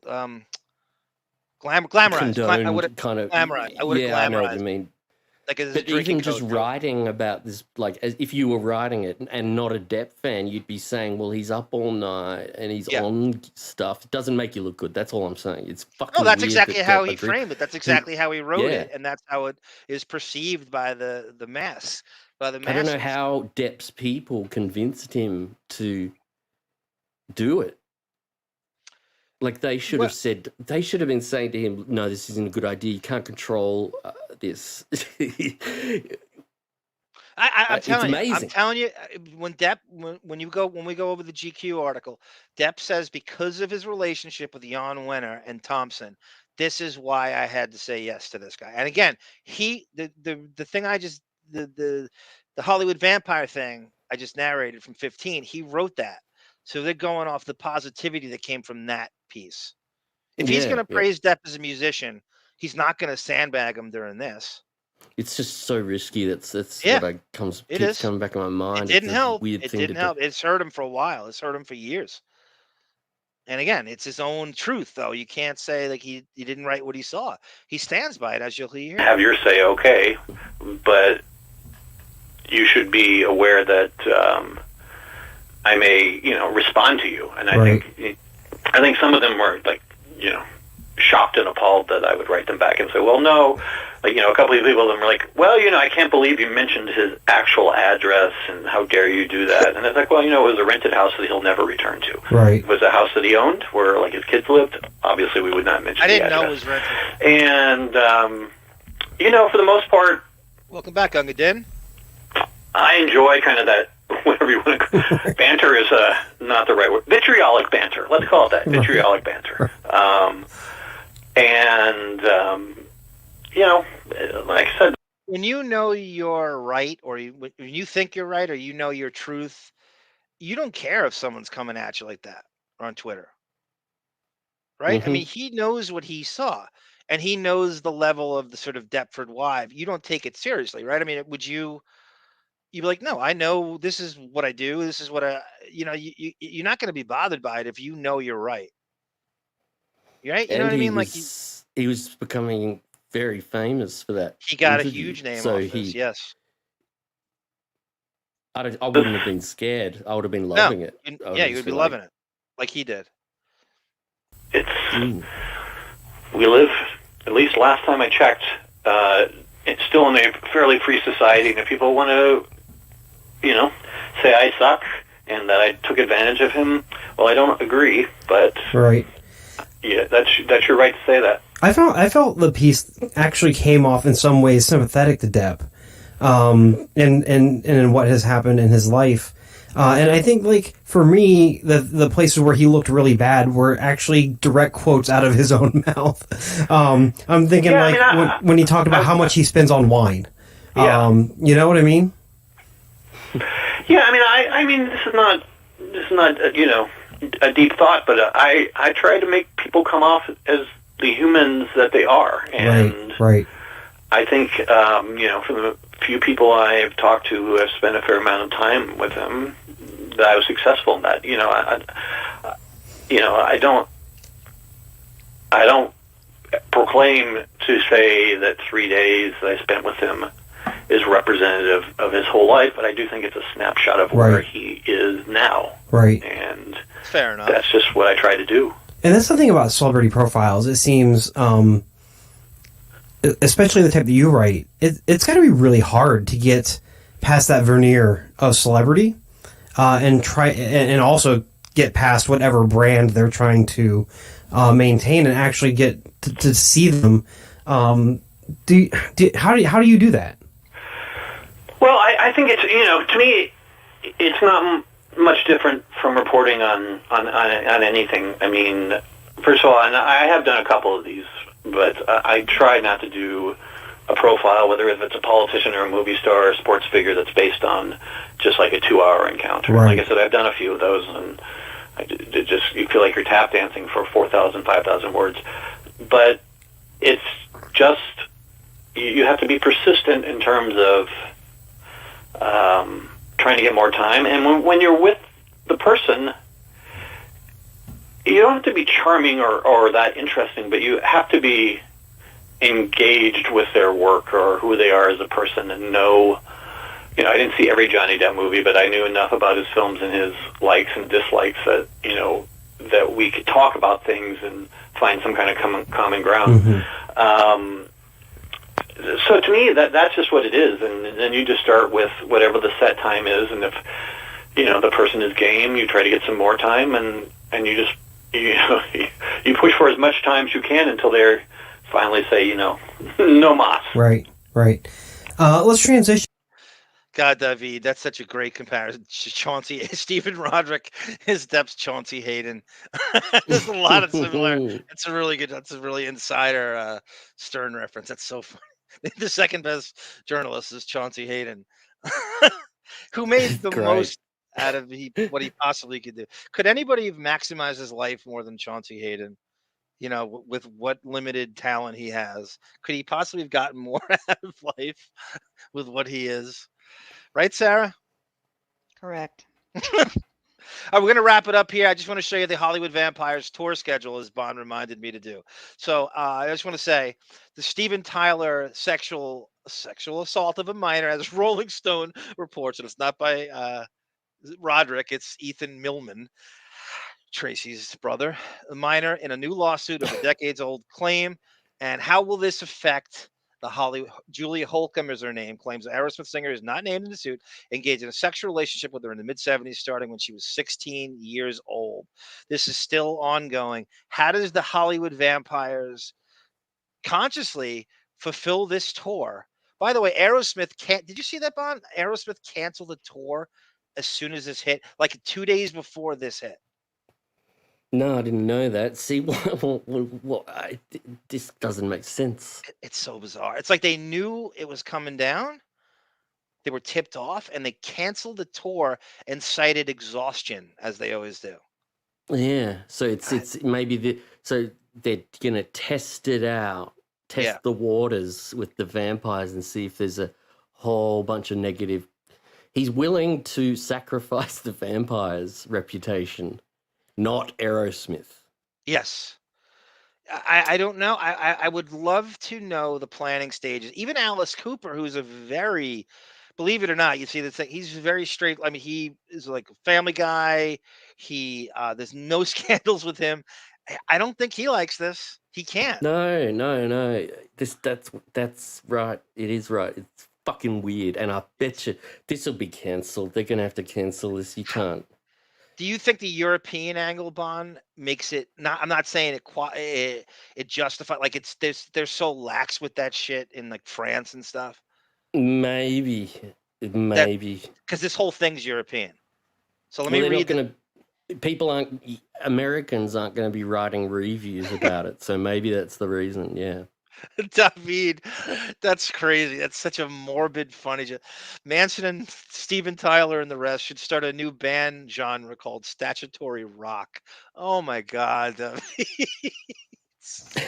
Do you recall him going on a binge with Marilyn Manson for a few days? There's Brett Hoff. You can expect at least one per show. God, the timing is impeccable. That's so good. That's such a good drop. Right, Sarah? Mm-hmm. Let's go over the tour. Bucharest, Romania, June 8th, one day before Depp's birthday. They skip the 9th, which is Depp's birthday and Wayman Tisdale's birthday. What do you think about my band idea, by the way, Bond? The June 9th. Depp on guitar, Michael J. Fox on drums, Natalie Portman sings, and Wayman Tisdale on bass guitar. They all have June 9th as their birthday. Yeah. Oh, imagine that. I want to hear something from them. I want to hear a track.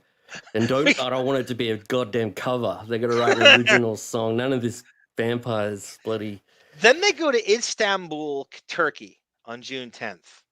This is the Vampires tour coming up this summer. These are all, by the way, he will not be, it doesn't. He will not be doing films at all in any of this time. Sofia, Bulgaria, June 12th. You ever hear some of these? Clisson, France? Clisson? No, I never heard of it either. How do they book it? I try to click on the ticket prices. I can't do the Bulgarian conversion. I just couldn't figure it out. No, neither could I. I don't know what do they run They have like a VIP pass and shit. So he goes to, after this, on June 17th, Pink Pop, the Netherlands. That's a big festival. This is a private jet going all around this too. Grass Pop, Belgium. Never heard of that. Yeah. Some venue called Rudolf Weber Arena in Oberhausen, Germany. I've never even heard of Oberhausen. Have you? Anyone? No. Rock Hall. I don't know. This is very crazy. Creative name. Yeah. Luxembourg, in Luxembourg. Summerside Festival, Gretchen, Switzerland. Right after this. This is all in like every other day. 2 in a row here. These are guys in their fucking 70s too, by the way. Yeah. I'm looking up the Summerside one to see what how many people are going to be there. What the fuck is going on? The June lineup. 23rd. So it's them. Okay. So it's them and all this crap. Oh, absolute crap bands. Oh, wow. Oh, fuck. Who else? Do we know anybody else on the tour? Seether, you know them. Yeah. Wow. Five Finger Death Punch. An Australian band called Airborne, who are from Melbourne, I think, which is crazy. And then Billy Talent, Within Temptation, Apocalypta. This is all a lot of metal, and they don't mix with this shit. They love that really stuff there. Weird. German. That's called Olympia Hall in Munich, Germany. Zenith La Villette, Paris, France. That's Depp's home field advantage. Stat Park, Hamburg. Do you think Vanessa's going to go to that, Sarah, in Paris? Paradis? I think she's going to be front row. Stat Park, Hamburg, Germany. Citadel Music Festival, Citadel Spandau, Berlin. Summer in the City, Zitadel, Maine, as in Occitan. Castle Clam, Spirken, Austria. The Maristica Summer Festival, Maristica, Italy. This is every other day. Shows. Yeah, he's going to Austria, then Italy. From July, the next day is in Italy. This private so jet. depressing for good bands out there, young bands who can't get these gigs. That this crap is playing at all these every fucking other day, headlining some of the festivals. Who Open wants to air hear covers? Oh, God, it is. It's karaoke. It's glorified karaoke. Scarborough, it's UK. really bad. I hated it the moment I heard it. I was like, oh, what is this shit? Then he's in London for 3 days. No, London's way more than that. I'm sorry. He goes from July 5th, all different venues in London, July 5th, all through July 12th, back to Germany. We're going back to Germany on the 15th, a whole 3 days off. Czech Republic on the 16th. This is all July. I don't even know how hot it is or cold. Hungary, July 18th, July 20th, back to the Olympic Fields again in Slovakia, and then July 22nd, Poland. And then he wraps it up in Salem, Oregon on July 20th and Sarah's birthday. It is a bizarre set of tour dates. I don't know if I've ever seen anything so weird. Look at it all. And it could be canceled. And Steven Tyler could have it all canceled. I wonder how it all goes down with the protest. Anyway, Bond, thank you so much, sir, for joining us at the very last second. Thanks for having me. I do my best. I had Sarah, fun. That interview was brilliant with the writer. That was fascinating. I know. So I'm thank glad you for that. Thank you very much, Bond. I'm glad I dug that up because they're playing Scarborough. Says Ben 4810. Because I thought it was important to get context behind the guy who wrote it, because you never hear from him ever. Yeah. It's almost like what was that, Sarah? Was that your cartoon cat? Yes, it was. She's wanting me off. Okay. I'm sorry. That's your daughter. That's the Panthro's daughter, Panther from the Thundercats. She likes to hit people. Anyway, we're going to play you out with this for Sarah's new podcast. I believe it's going to be called Donna Martin Graduates. Tentative title. Oh, wow. Really? Oh, yeah. We're going to work on that theme song, John. We're going to work on that. Yeah, I can't wait. I like how he takes over anything that I do. I'm not taking over anything. I told you I'm special guest star status. Anyway, thank you, everyone. This is Arm for Bon Jovial and the lovely Sarah with her new podcast, 90210, saying, no time is a good time for goodbyes.